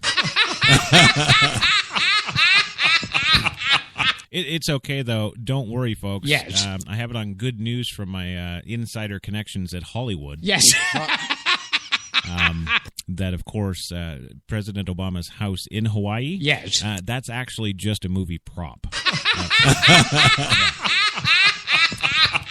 And we're very happy at HTLA, of course, to report that his real hut in Africa is just fine. Well, and we're finally at it today. Yes, the story that I know Sharon Chesley has been trying to duck out of. Yes. This is where we're going to see her in the chat room. She's going to type out like half of a sentence. Oh, I really think that was, F, and then there'd just be an F. Yes. And then nothing, right? Right. And then of course tomorrow on the show she'll be in the chat room early, and she'll be like, "Oh my God, I don't know what happened. We lost power, and there was nothing I could do. What did I miss?" Yeah. That's right, because of course today the big story out of Texas is a city names a road after Sandra Bland. Yes. Yeah. Yes, Prairie View, Texas. Yes, and if you'd like to get some photos of Prairie View, you can go and check Sharon's Facebook page. Well, city council members here said they hope the renaming a road that leads to Sandra Bland's alma mater in memory of her will serve as a constant reminder of the injustices they say she suffered in Waller County. They also hope it's a reminder for law enforcement to always follow best practices when dealing with black people. Yes, and the University Drive is what is being renamed Sandra Bland Parkway for 3 to 5 years before the council votes on the matter again. Oh, really? So in 3 to 5 years' time, yes, if there's a more prominent black person, we can... I get you now. Yes. I get you. I know what they're doing. $88,000 a year they make, yeah, approximately average, 80, yeah, let's say. Yeah. And there's 1,000. That's $88 million a year that we're paying as taxpayers. Right, and every one of those suckers voted for this. Yeah. Every single one of them. Well, if you'll remember, yes, Bland, 28 of Naperville, Illinois, was stopped on the same road on July 10th, allegedly for failing to signal a lane change when her interaction with the Texas State Trooper Brian Encina escalated into a confrontation. He arrested her on a charge of assaulting a public servant and transported her to Wally County Jail in Hampstead, Texas. She was found hanging in her cell July 13th because she's stupid nigga. Yes, 3 days after her arrest, a death that a medical examiner has ruled a suicide. Quote, "I'm overwhelmed that I am just truly thankful to the city of Prairie View," Geneva Reed Veal, Bland's mother, said in a press conference here after the decision to rename the road. Bland's name will be seen from the entrance of Prairie View A&M University US 290 Business, and the park will be dedicated in Bland's honor not far from the college. also to be renamed in 3 years. And Geneva Reed Veal, Bland's mother, said that she wouldn't mind a road or two being named after her as well. Well, this is the first step, the very first step, Reed Veal says. There's still so much more that needs to be done. I need stadiums named after me. And earlier this month, family members filed a wrongful death lawsuit seeking to hold those who interacted with Bland before she committed suicide accountable. That's right, HTLA listeners. If you're out there, be careful who you say hello to. Yes. You might be talking with somebody one day and having a beer. God, you might just go and buy some smokes, and the gas station attendant was just about to hang himself before you came in. You bought your smokes. You left. He died. I'm serious. Just goddamn be careful out there. Yes. Yes, of course, that wrongful death suit, yes, her family maintains that she never should have been stopped. She never should have been arrested, and also wants the U.S. Department of Justice to investigate. If you're a motorist in a car in this country, you can be stopped. Shut up. At least one member of Prairie View City Council, which voted Tuesday night to rename the road, thought the city's action, well, it came too soon. Yes. It says you have very few citizens that actually live here that are actually here today to see what's going on, says Paulette Matthews Barnett, a council member in this city of 6,000, about 50 miles northwest of Houston. Maybe it shouldn't have been called Memorial Parkway. That way we'd include everybody, not just one. See, she's just not getting with the Black Lives Matter thing. Yes. She's not. You just don't understand. Equality means Black Lives Matter, none y'all do. We were slaves 200 years ago. Yes. And again, I've got news for you, black people. The Irish children were slaves about 100 years before that. Suck me. Yeah. Well, some residents say the gesture is not enough, however. We need to have very painful discussions to get healing, because renaming a street doesn't do it, says Dale Johnson. That's right. This is something that at the very least should happen, so that her name remains a symbol of somebody who killed themselves. Actually, no. What he said was that her name remains a symbol of the greater good. I guess that's killing yourself. Too many people. Bland's name will never be synonymous with a struggle on the side of the road that sparked a movement. Yeah, pretty soon, I know what's going to happen. Yes. I know what's going to happen. This Bland family that some Rena Vanson, some bloody name. This family that doesn't even have her name. Yes. Yeah, they're gonna, they got lawyers and stuff. Yes. You're right. They're doing a lawsuit and everything. You watch. Within 6 months, they're going to be going to Washington, wanting Martin Luther King shit taken down and put Sandra Bland up there. That's what they're going to want. Because Sandra Bland was so much more important than Martin Luther King. Yes. What did he do? Oh, no, wait. Whatever he did, it was like 50 years ago. She hung herself in a jail cell after she was incarcerated. That's some quality honor class right there. Well, it starts a dialogue to say what it means for police accountability. Oh, yes, it's the cops' fault. We've got it on video.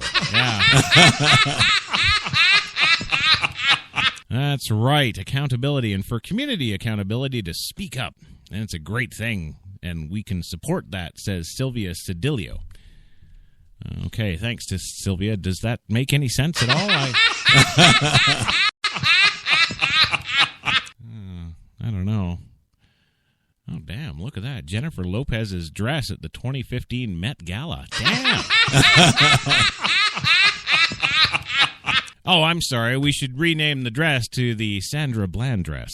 Yes.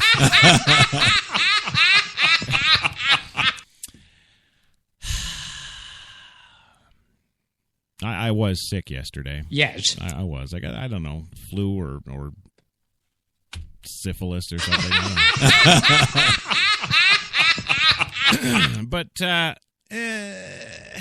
I don't know. I'm not quite feeling back on top of things again. I don't know if you guys can tell or not, but you know, or don't care. Yeah. Okay. And I finally figured out how to edit. Oh, yeah. That's good for you, Louie. I'm proud of you, man. Keep on reaching for those dreams. Okay, well. We're going to go for our second commercial break. Don't worry. When we come back, we're going to tell you about the next little story in our hit parade, of course. Michigan State University has the most, by a wide margin, .edu email accounts on the cheater site for Ashley Madison. Yeah. Yeah, so we're going to go for a 2-minute commercial break, and when we come back, we're going to feed you all that crap back into... We're New York's best talk radio, HTLA Radio 1.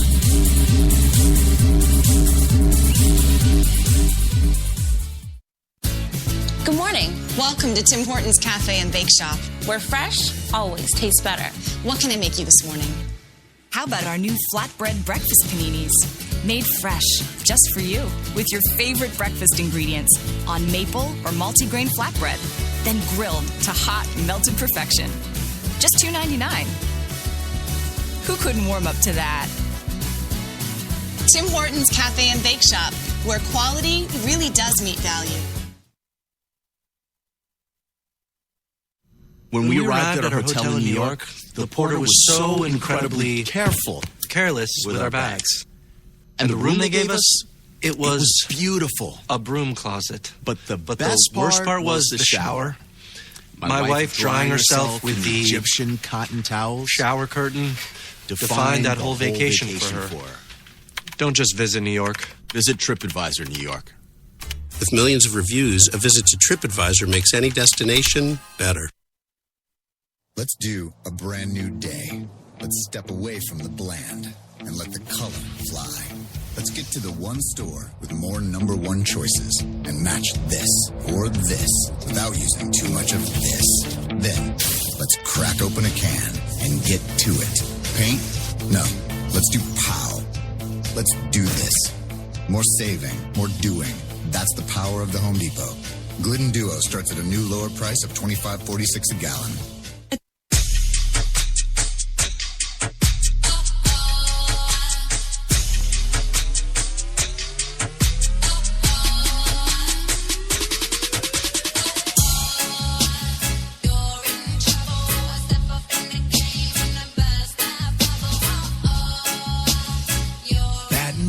Glasses. White Rum has a new captain. Introducing the all-new Captain Morgan White Rum. 5 times distilled for a smoother taste. You've got it locked to HTLA Radio 1, New York. My parents, our whole family were summarily rounded up after Pearl Harbor with no charges, no trial, and imprisoned in barbed wire internment camps in the United States. Right? You should be, you little Jap. Yeah. I think it's a treat to be here talking with you. Yeah, you say that now. We're 5 steps away from winning the Academy Award. Yeah. And we did. No. Anything else? No? Yeah. We know that, Louie. That's it's not an issue. That's the famous story about Jerry Lee Lewis. You heard that story, haven't you? Yeah. Sitting behind his desk at Paramount, talking with big executives and TV people, and all of a sudden the chick pops up underneath, wipes off her mouth, and walks out the door, and Jerry just looks half an eye. We know when you say, "Did you hear the one about Jerry Lewis?" and we say yes, that's kind of your hint not to say it again. Now I got some requests. Jay Leno. Oh, I read somewhere that you and Vidic. Can you show it to me? How the hell did you do that, Gilbert? Yes. You were doing it before I said no in Jay Leno. Well, what about Seinfeld? Hey, can I see your dick? There you go. I lived in Greenwich Village for a while when I first started out as an actor. Yeah, thank you. All right, gang. Well, welcome back to HTLA Radio 1, New York's best talk. Your coffee and cigarettes for this Wednesday grinder, getting you humping on the hump day. We're just pounding Sandra Bland's ass into the... And, you know, over the commercial break there, we were talking about it. Yes. And Gilbert voted. Yes. George voted. Yes. Louis was sleeping.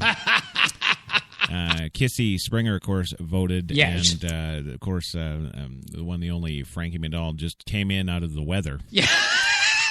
And well, I don't know if he's technically mentally able to vote. Yes.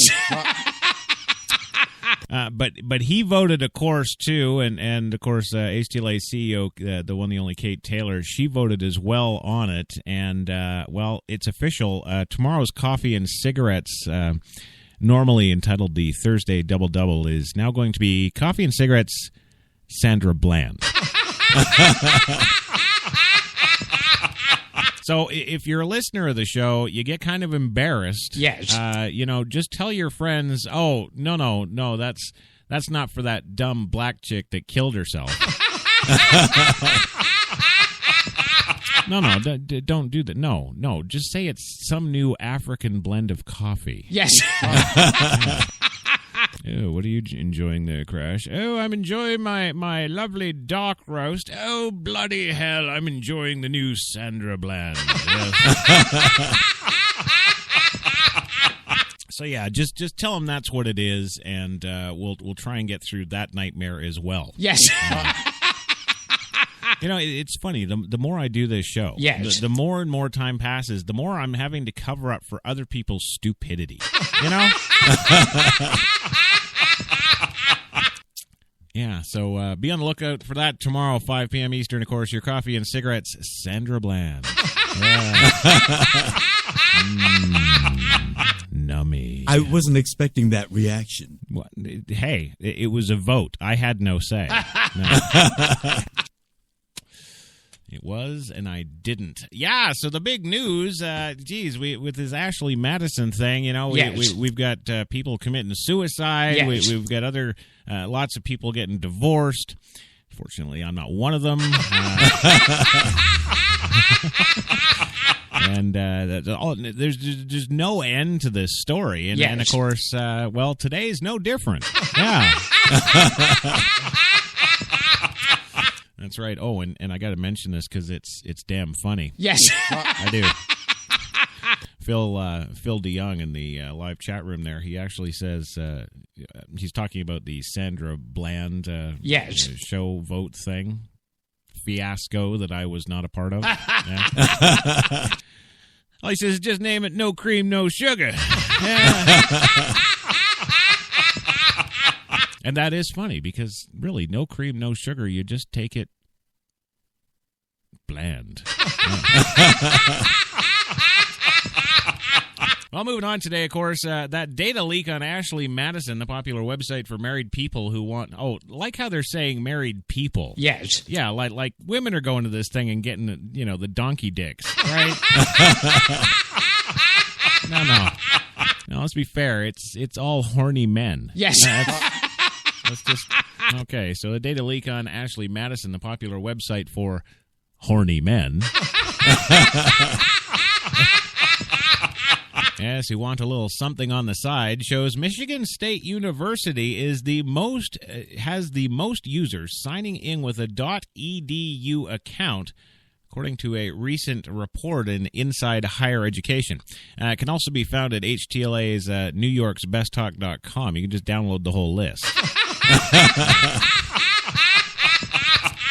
But other schools, including Pennsylvania State University and Kent State, are not far behind in their statistics. Yes, in fact, there are far more .edu email addresses registered over the line with the adultery site than .gov or .mil. Well, isn't that reassuring? Isn't that? Yes, they noted that 74,468 of the 39 million accounts registered used emails from university servers. Kissy, this isn't a story, really? 79,000 out of 39 million? That's like saying Jeb Bush is going to win. Wow. And oh, yes, Jeb Bush is going to win, and Hillary Clinton is coming up close. Yeah.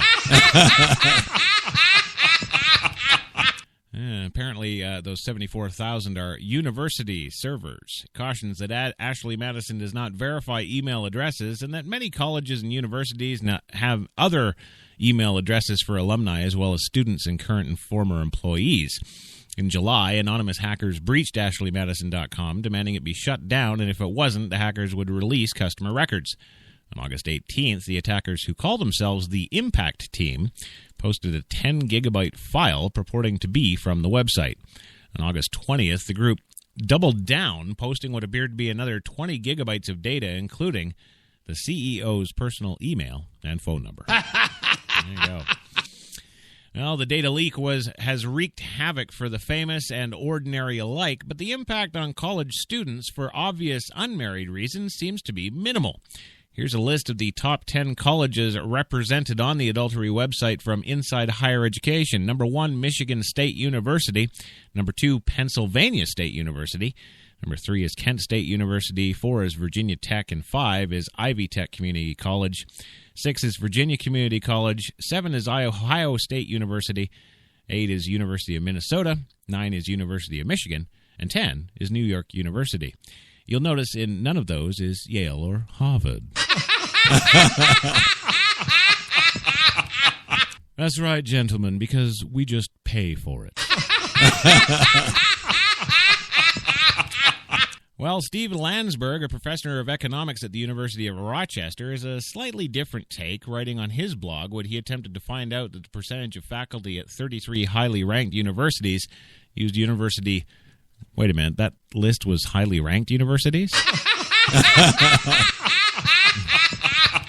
Oh, no, I know what it is. I'm using the Canadian system. Yes. Yeah, because well, I can count on one hand the amount of good schools in the United States. Anyway, he attempted to find out the percentage of faculty at 33 high-ranked, quote, universities at the university email addresses to sign up for Ashley Madison. His methodology, which he admits is fraught with peril, involved taking a number of email addresses from each school and dividing that number by the number of faculty members employed, which he pulled from official school websites from its common data set findings. Well, you can't see it, but there's a chart here that represents his findings. The first column of numbers indicates the number of EDU email addresses for the school. The second, the number of faculty. And the final number represents Landberg's cluelessness score for each school, the percentage of staff members with Ashley Madison accounts. Now, let's look at University of Minnesota here. 657 is in the first column. Yes. 2,913 in the second column. Yes. And a whopping 22.6 in the third. Yes. Okay, so 22 people. Well, there's like a half of a person there. They must have been doing torso sex. Yeah, don't know. But, yeah, and it goes down from there, and he's counting like, 1.6, 2.6. Buddy, get a life. Get a life. Just... stop doing that stuff. It's not going to get you anywhere, and it's certainly not going to get you laid. Yes. Yeah. And really, hey, everything in life, gang, is about getting some. Yeah. That's right. Well, the net worth of presidential candidates, huh? Everybody knows Donald Trump's. Yes. Of course, it just made the global headlines. Yeah. Yes. But nobody mentions... the others. Well, the U.S. presidential election is by far the most expensive political race in the world, especially when compared with countries that have strict regulations on campaign funding and expenses. While campaigns are exceedingly costly, individual politicians, too, are often among the wealthiest Americans in the country. Presidential candidates can expect very little privacy in their personal life and with their finances. While candidates are not required to make their tax returns public, the practice has become common since the late 1970s based on recently disclosed tax returns and financial disclosures. The candidates' assets range from Scott Walker, who is worth as little as $36,000. Yes, of course, to that Donald Trump, who has an estimated net worth of $2.9 billion, by far the highest of any presidential candidate in history. Yes. Well, estimating a candidate's net worth is difficult because reporting exact values is not required. Instead, candidates may disclose their assets and income in a range. Further, candidates do not necessarily report all their assets. For instance, candidates do not need to disclose their personal real estate or property values. Jeb Bush opted to omit assets generated by several holding companies he has, for example.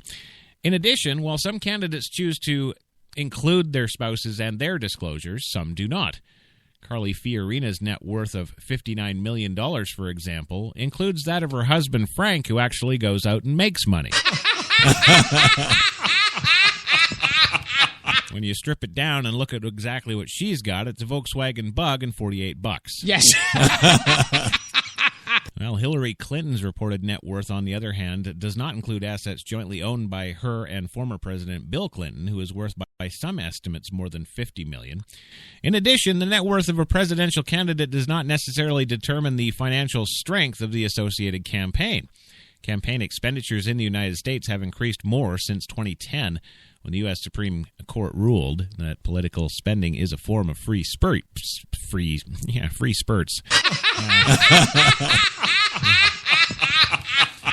No, it's a form of free speech, and that, of course, has opened the door for corporations and unions to sway the voting public via indirect but unlimited contributions. Some candidates' campaign funds are far greater than their own net worth, while others are far lower. Bernie Sanders is one of the poorest presidential candidates, yet his campaign has raised over $16.4 million so far. Jeb Bush, on the other hand, has raised nearly $12 million, but his maximum estimated net worth is valued at nearly twice that, thanks to Daddy. Well, still, the wealth of a presidential candidate seems to be a matter of great deal. Fundraising is crucial for candidates, and the candidates who are able to focus more on earning votes and less on raising money have an advantage. Obama and Mitt Romney's campaigns each raised just over $1 billion in 2012. Even by the lowest estimates, Donald Trump does not need to raise a single dime from there, though. Come election day, to have more funds available in both 2012 candidates combined. To date, Trump has self-financed roughly 95% of his campaign spending. Just 6% of Bernie Sanders' campaign spending has come out of the senator's pocket.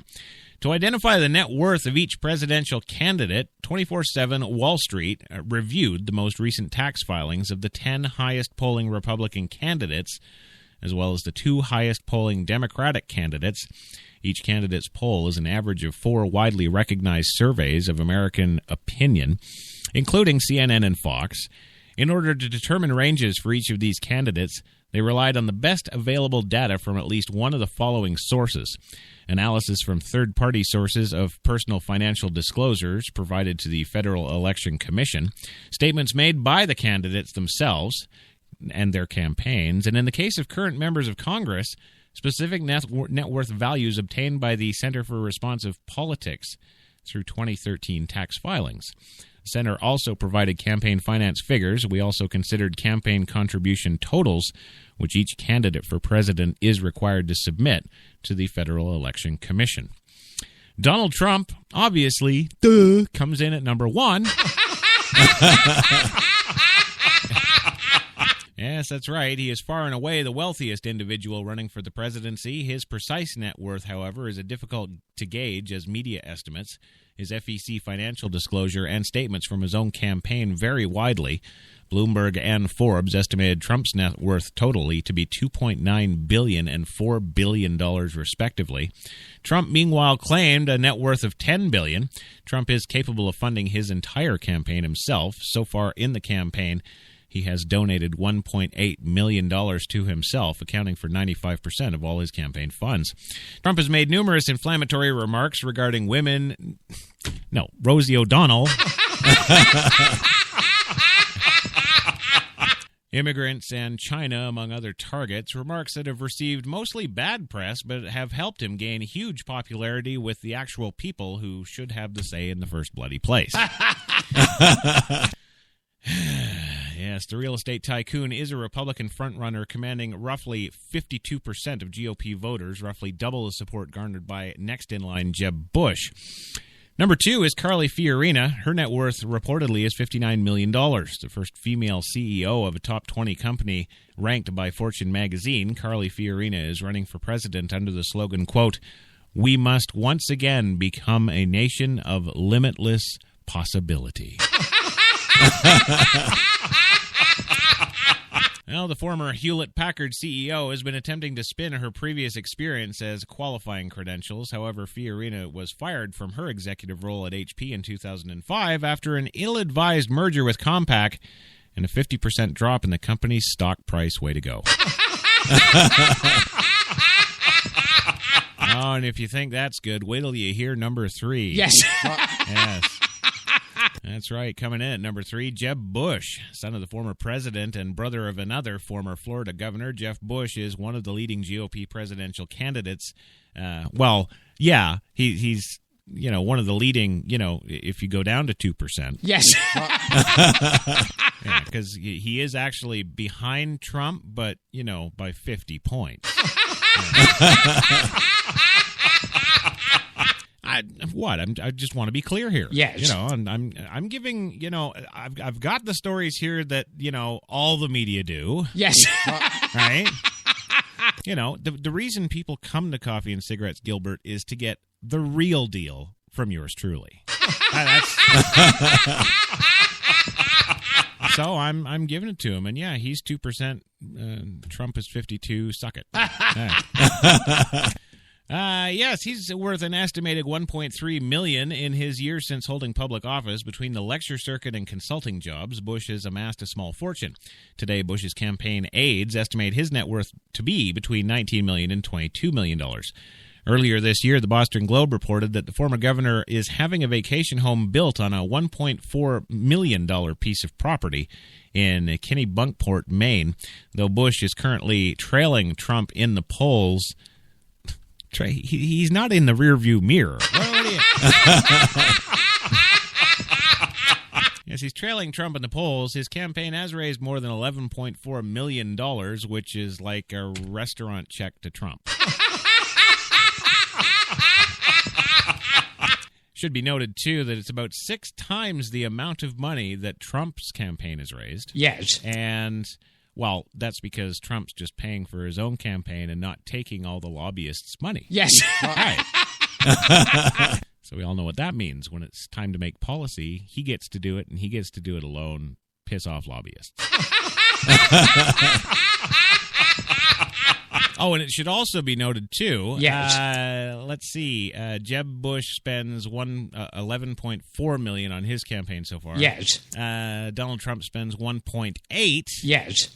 Do the math, Louis. Figure that out. Who's getting all the camera, the coverage, and the love? And moving on down the line, we'd be completely remiss in our duties as journalists here at HTLA to, not include Scooby-Doo. Yeah, she's coming in at number 4 on the net worth scale, $15.3 million to $55 million. Wow, plus or minus. Yeah. We're accurate to within 35 mil. She's worth, worst case 15.3. Yes. Best case if we trump everything up and get all the money from the drug cartels. We got Well, in 2001, Hillary Clinton became the first female senator to represent New York State after serving as Secretary of State in the Obama administration from 2009 to 2013. Clinton announced her candidacy for president yet again this past April. Clinton is currently outspending and outpacing her closest competitor, Bernie Sanders, in fundraising. The Clinton campaign has raised more than $47.5 million, not including super PAC funding, and spent nearly $18.9 million of that so far, and she can't get 5 people to have coffee with. Yeah, that's significantly more than the $16.4 million and the $4.8 million on the Sanders campaign has raised and spent, respectively. However, while 69% of Sanders' campaign contributions have come from small individual donations, while only 17% of Clinton's contributions have come from small individual donations, i.e. real people, I guess. Yeah. Not including her husband's fortune, Hillary Clinton is worth an estimated $15.3 million. See how they're going with that rainy day estimate? Yes. Much of which she earned through investments, her book, and speaking fees since her time in government.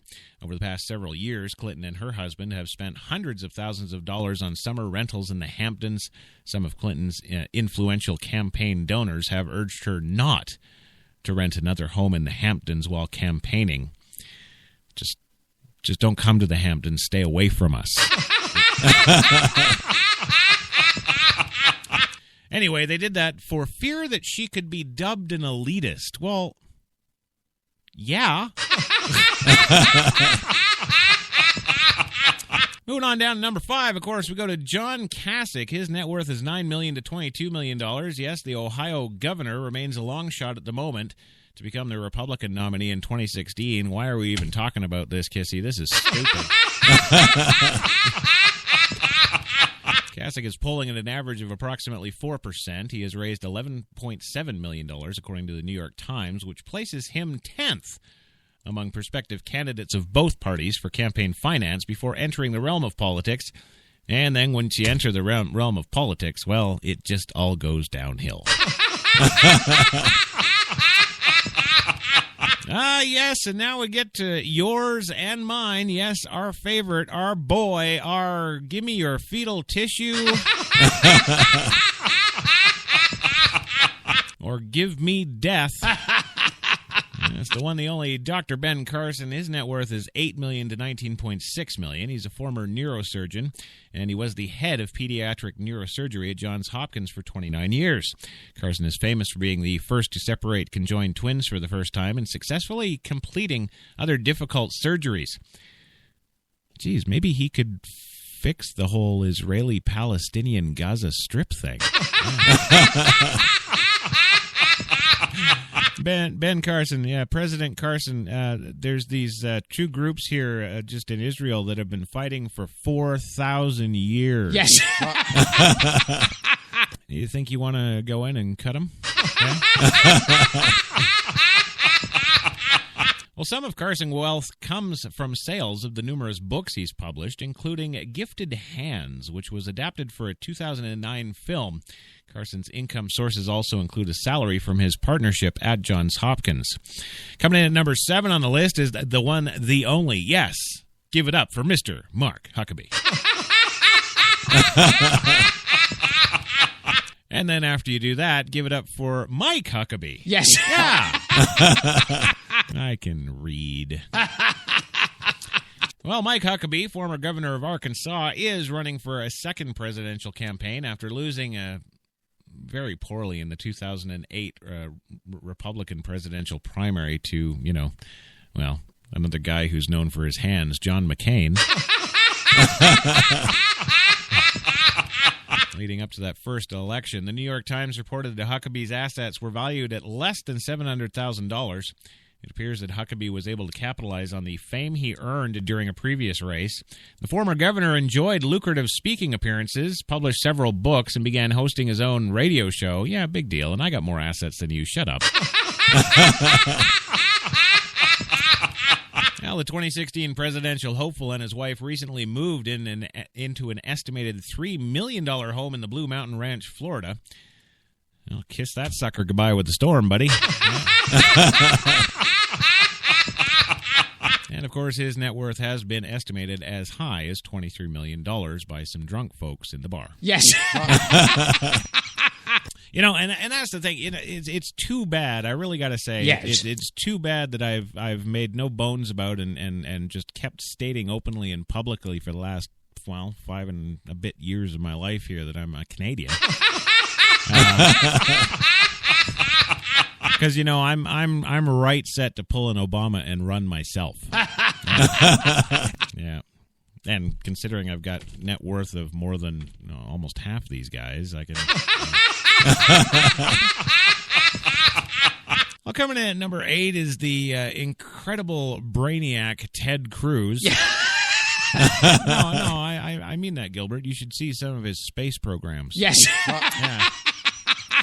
Well, Ted Cruz is the son of a Cuban immigrant who became an oil businessman. He's built his campaign around the promise of the American dream. Cruz is now an Ivy League elected or educated lawyer and a Tea Party-backed Texas senator, as well as a GOP presidential candidate.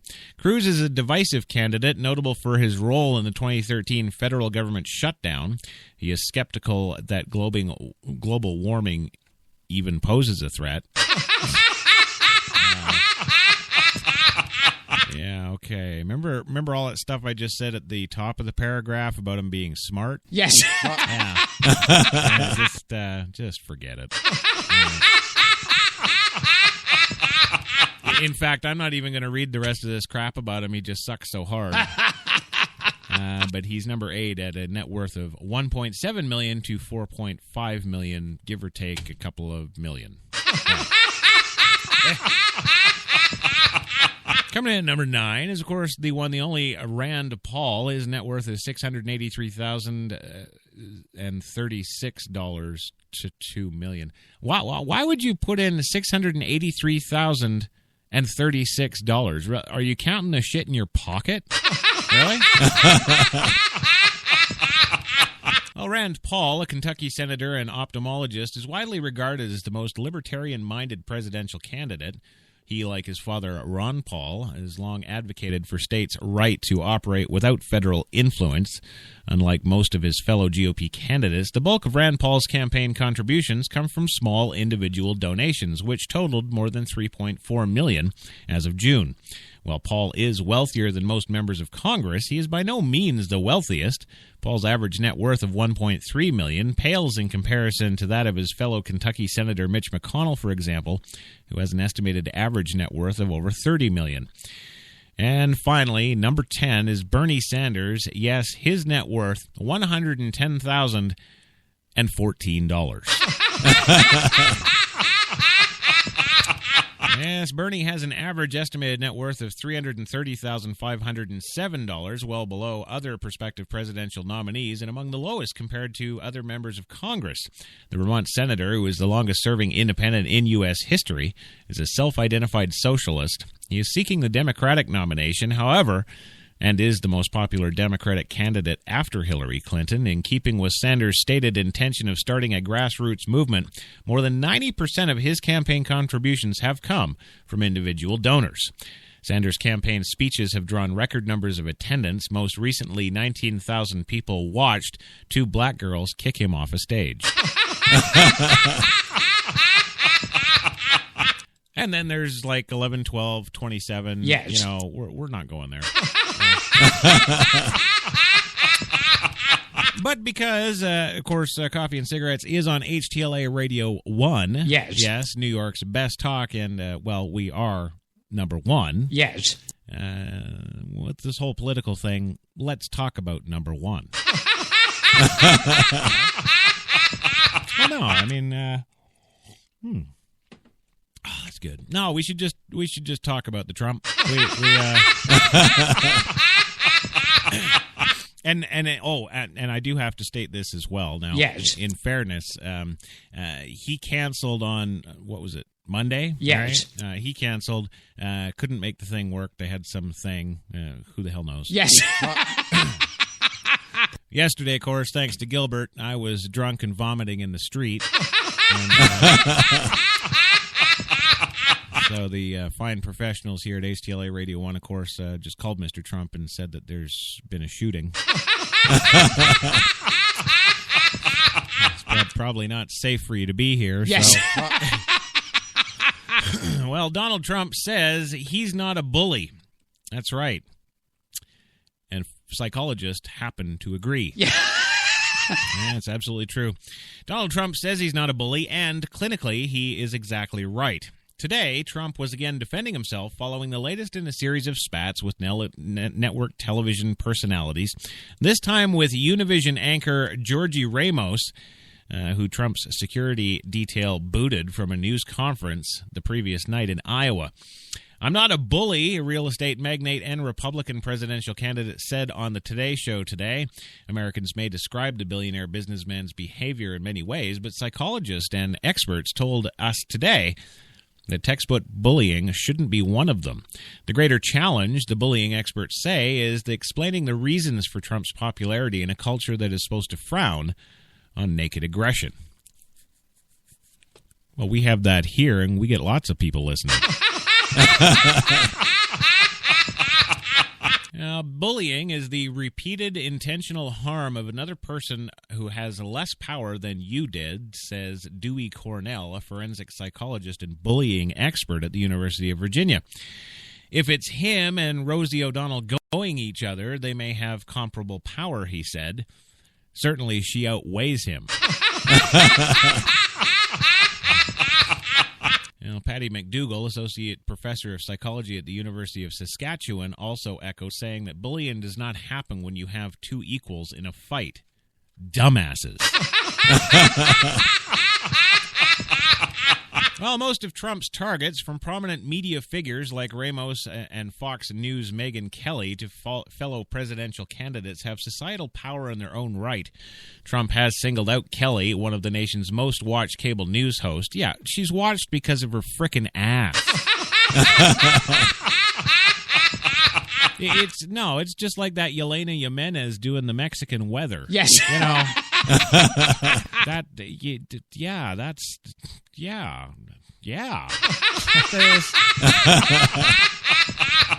It's not because she's actually credible and we care what she has to say.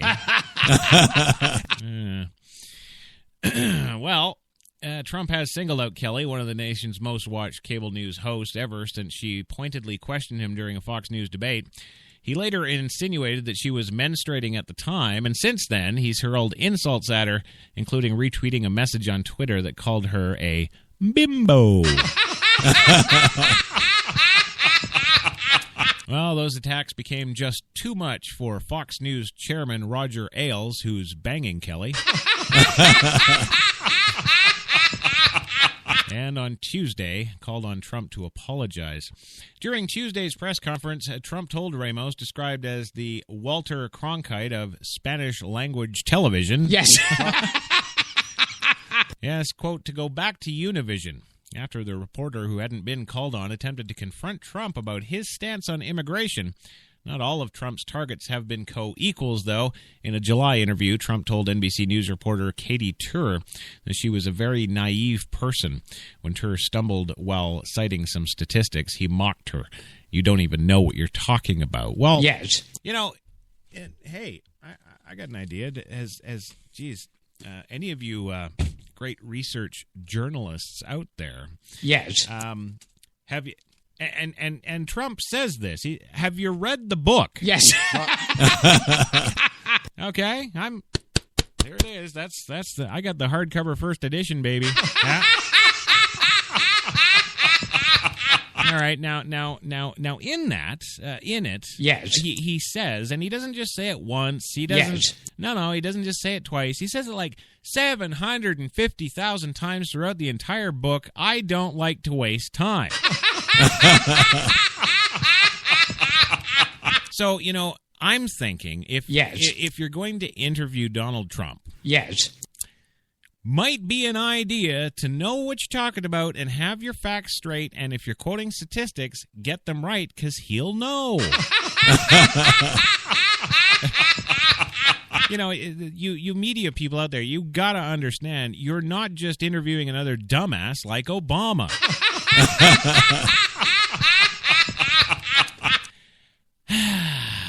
There we we go. He mocked her. You don't even know what you're talking about. Absolutely, and I would say that too. I mean, who wouldn't? Why piss around? Why is this meat suit in front of me flapping its face? What do you?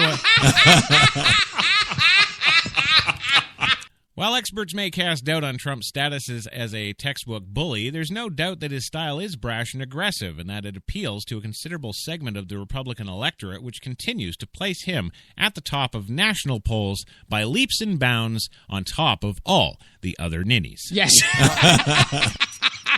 There are certain people who enjoy the bravado. They look up to that and view it as strength. Well, yeah, that kind of supposed to have that in a leader.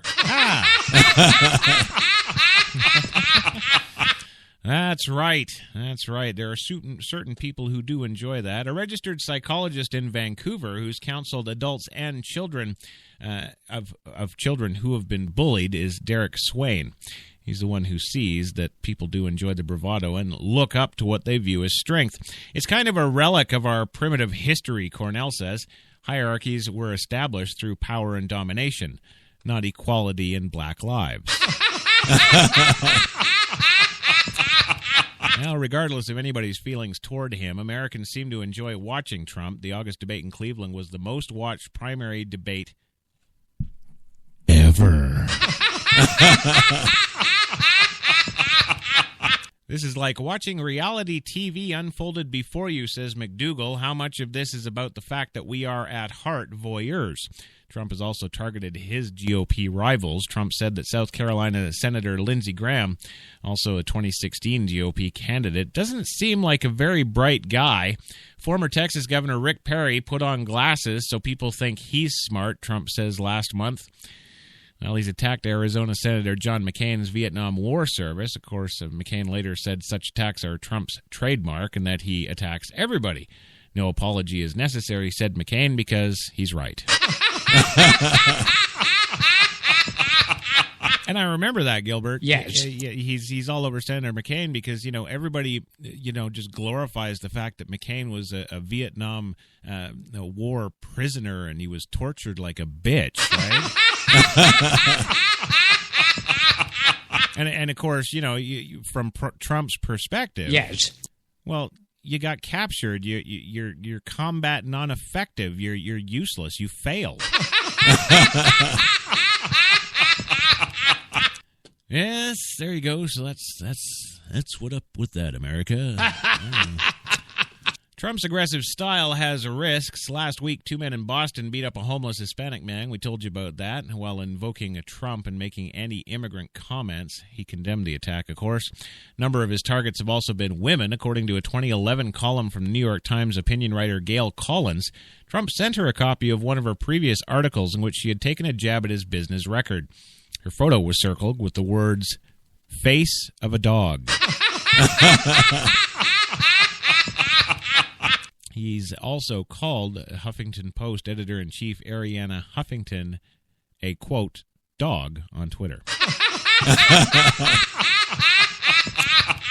While such aggressive use of power can be successful in business, says McDougal, the same is generally not true of government and foreign affairs. People in the public sector who aggressively use power do not succeed, she said. Diplomatic skills are key to the nation's success. Yada, yada, yada, 52% bitch. And, that's another thing that really gets me about this, yes. too. All these people, well, that doesn't work in politics. Yes. You can't be like that in politics. Politics isn't like that. Well, no. Yes. No, politics isn't like that. But as we've proven and as we know from the last 200 and however many years, politics does not work. So there you are. You're out there in the forefront of the news headlines saying, oh, yes, well, his style doesn't work with politics. Politics doesn't work. Yes. The people are actually going for this guy because they want something to work. And Obama today, where was he? Lincoln Center, Assembly Place? I don't know. Yes. He was out there, and he was saying in a speech today, he's like, Obamacare, nobody knows what it is, how it works. Nobody, right? He says Trump care is simple. Yeah. He says, after I get all these illegals out of this country, after we get them all out of this country, yes, that's it. Every other real American, yes, every other real American is going to get a gold Trump card. Right? And all you do, anything you need, you need dental work. Yes, you've fallen down on a fence and crushed your testicles. You go to emergency. You present your testicles and the card. Yes. Oh, that was good. Yes, you present your testicles and your card as long as it's the gold Trump card. You just get taken care of. That's medical care that works, ladies and gentlemen.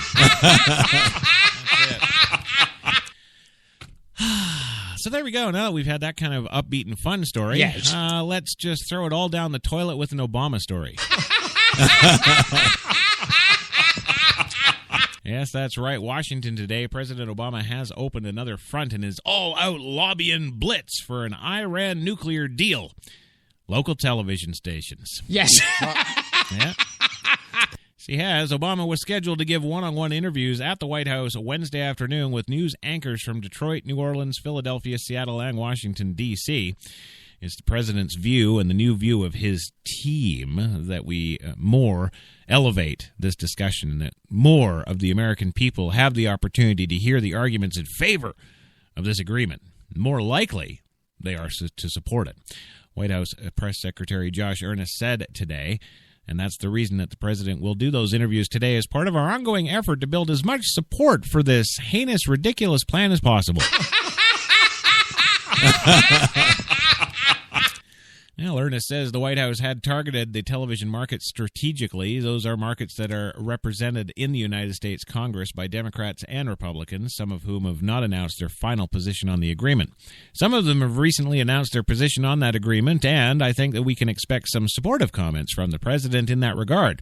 So I think it's a little bit of both, he said. Undecided senators from states getting interviews include Marina Cantwell, Democrat of Washington, Bob Casey, Democrat of Pennsylvania, and Gary Peters, Democrat of Michigan. In his interview with WJLA in Washington, D.C., he expressed optimism that Congress would not block the deal. You know, the politics of these things today are going to be very different from the politics a year or 2 years from now when Donald Trump takes over the world. Yes, the truth is that this is probably going to be challenging, but not as challenging as getting the Affordable Care Act done, Obama says. It's unfortunate that we had Republicans immediately uniform oppose the deal even before the deal was signed, but before they even read it. Why would they need to read it? You've got a bunch of scum-sucking terrorists. You got scum-sucking terrorists. Yes. And you got a deal. Yes. Yeah, it's a deal that the scum-sucking terrorists want you to sign. What senator or congressman, living and breathing in their right mind needs to read it? Well, the live from the White House strategy is one Obama has used before. Invite local television anchors for exclusive interviews, giving them behind-the-scenes access to the West Wing. Today was the fourth time this year he's done a round of local television interviews. In February and June, the main agenda was then trade, and in April it was the economic agenda he calls the middle-class economics, which don't exist. But the local reporters also often ask about local issues. New Orleans is making the 10th anniversary of Hurricane Katrina, of course, and Seattle is battling western wildfires made worse by drought. The stations getting interviews Wednesday are WXYZ in Detroit, WWL in New Orleans, WPVI in Philadelphia, and Cairo News in Seattle, as well as WJLA in Washington, D.C. And Yeah, I'm glad they didn't invite us.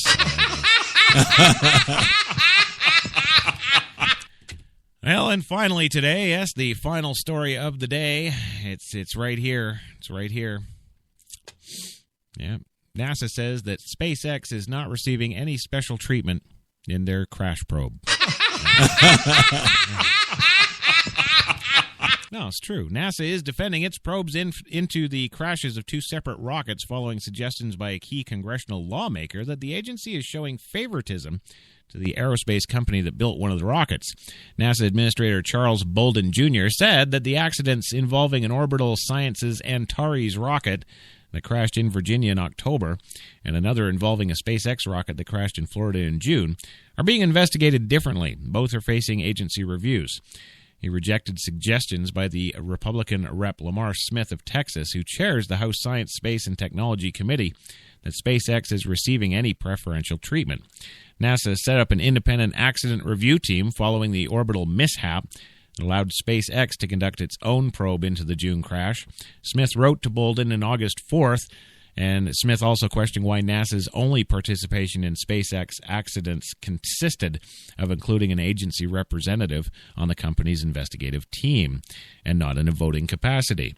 The discrepancy between the approaches taken by NASA in response to these two similar events raises questions not only about the equity and fairness of NASA's process for initiating independent accident investigations, but also the fidelity of those investigations themselves, Smith wrote. Both rockets were carrying supplies to the International Space Station when they crashed shortly after liftoff.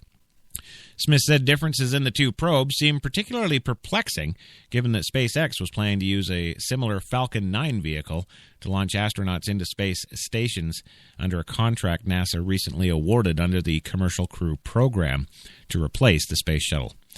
In a letter to Smith Monday, Bolden said the assertion that NASA opted to forego its own examination of SpaceX accidents is an incorrect premise.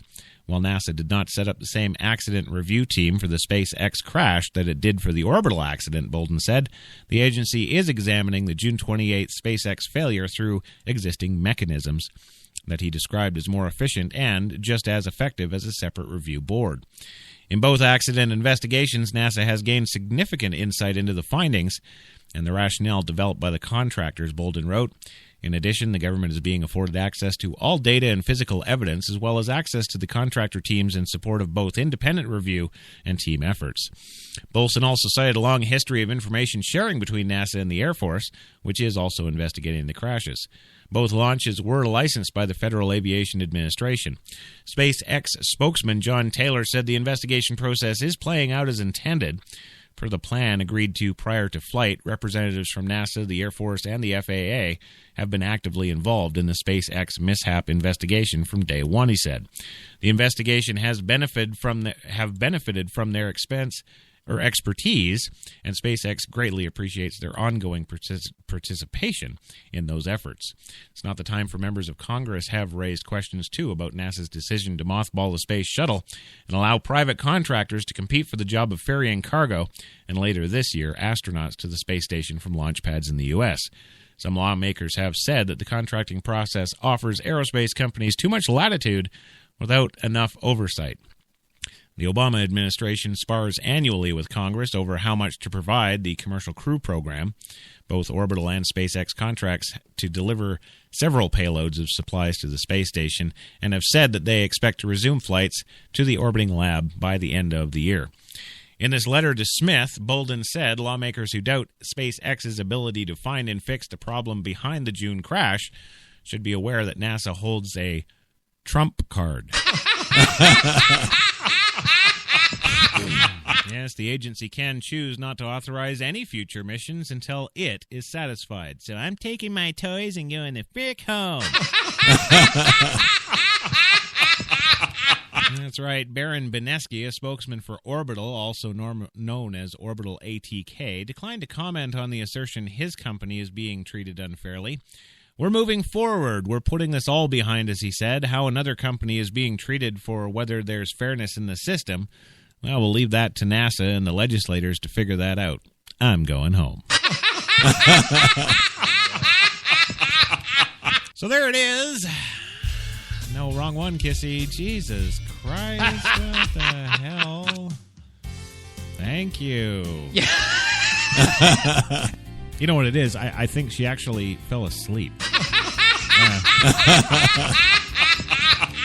Well, I want to thank the one, the only Louis Lawless for being here today, as always, sir. I nearly got kicked out of a theater. I can't remember what I saw about 2 weeks ago because I was booing and screaming. All right, well, don't do that again, because if you get arrested, you won't be here tomorrow. Yeah. Thank you also, Gilbert, for being here. Thank you for listening and support the show for the love of God. And, of course, the one, the only George Takei, spaceman extraordinaire. Thank you for being here again, my friend. I've enjoyed it thoroughly. It has been a fantastic experience. Well, the first two segments with all that oil and gay sex, yeah. You are a douchebag. Yeah. Well, that's right. And on behalf of this douchebag, I want to thank the listeners of HTLA out there. Greg Howe, of course, Phil DeYoung, Sharon Chesley. Don't know where Devlon is. She may have actually been in that SpaceX explosion.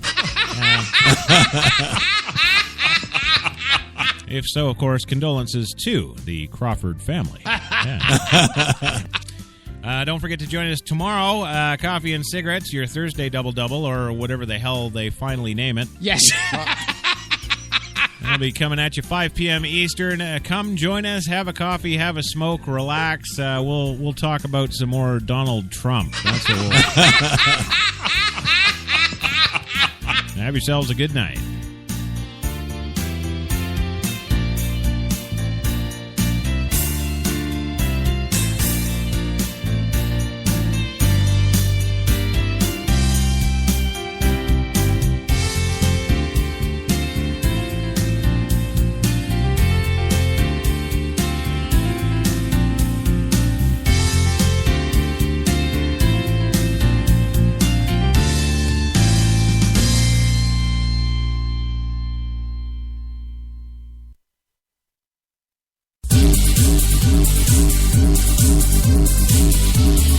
We're New York's best talk radio, HTLA Radio 1.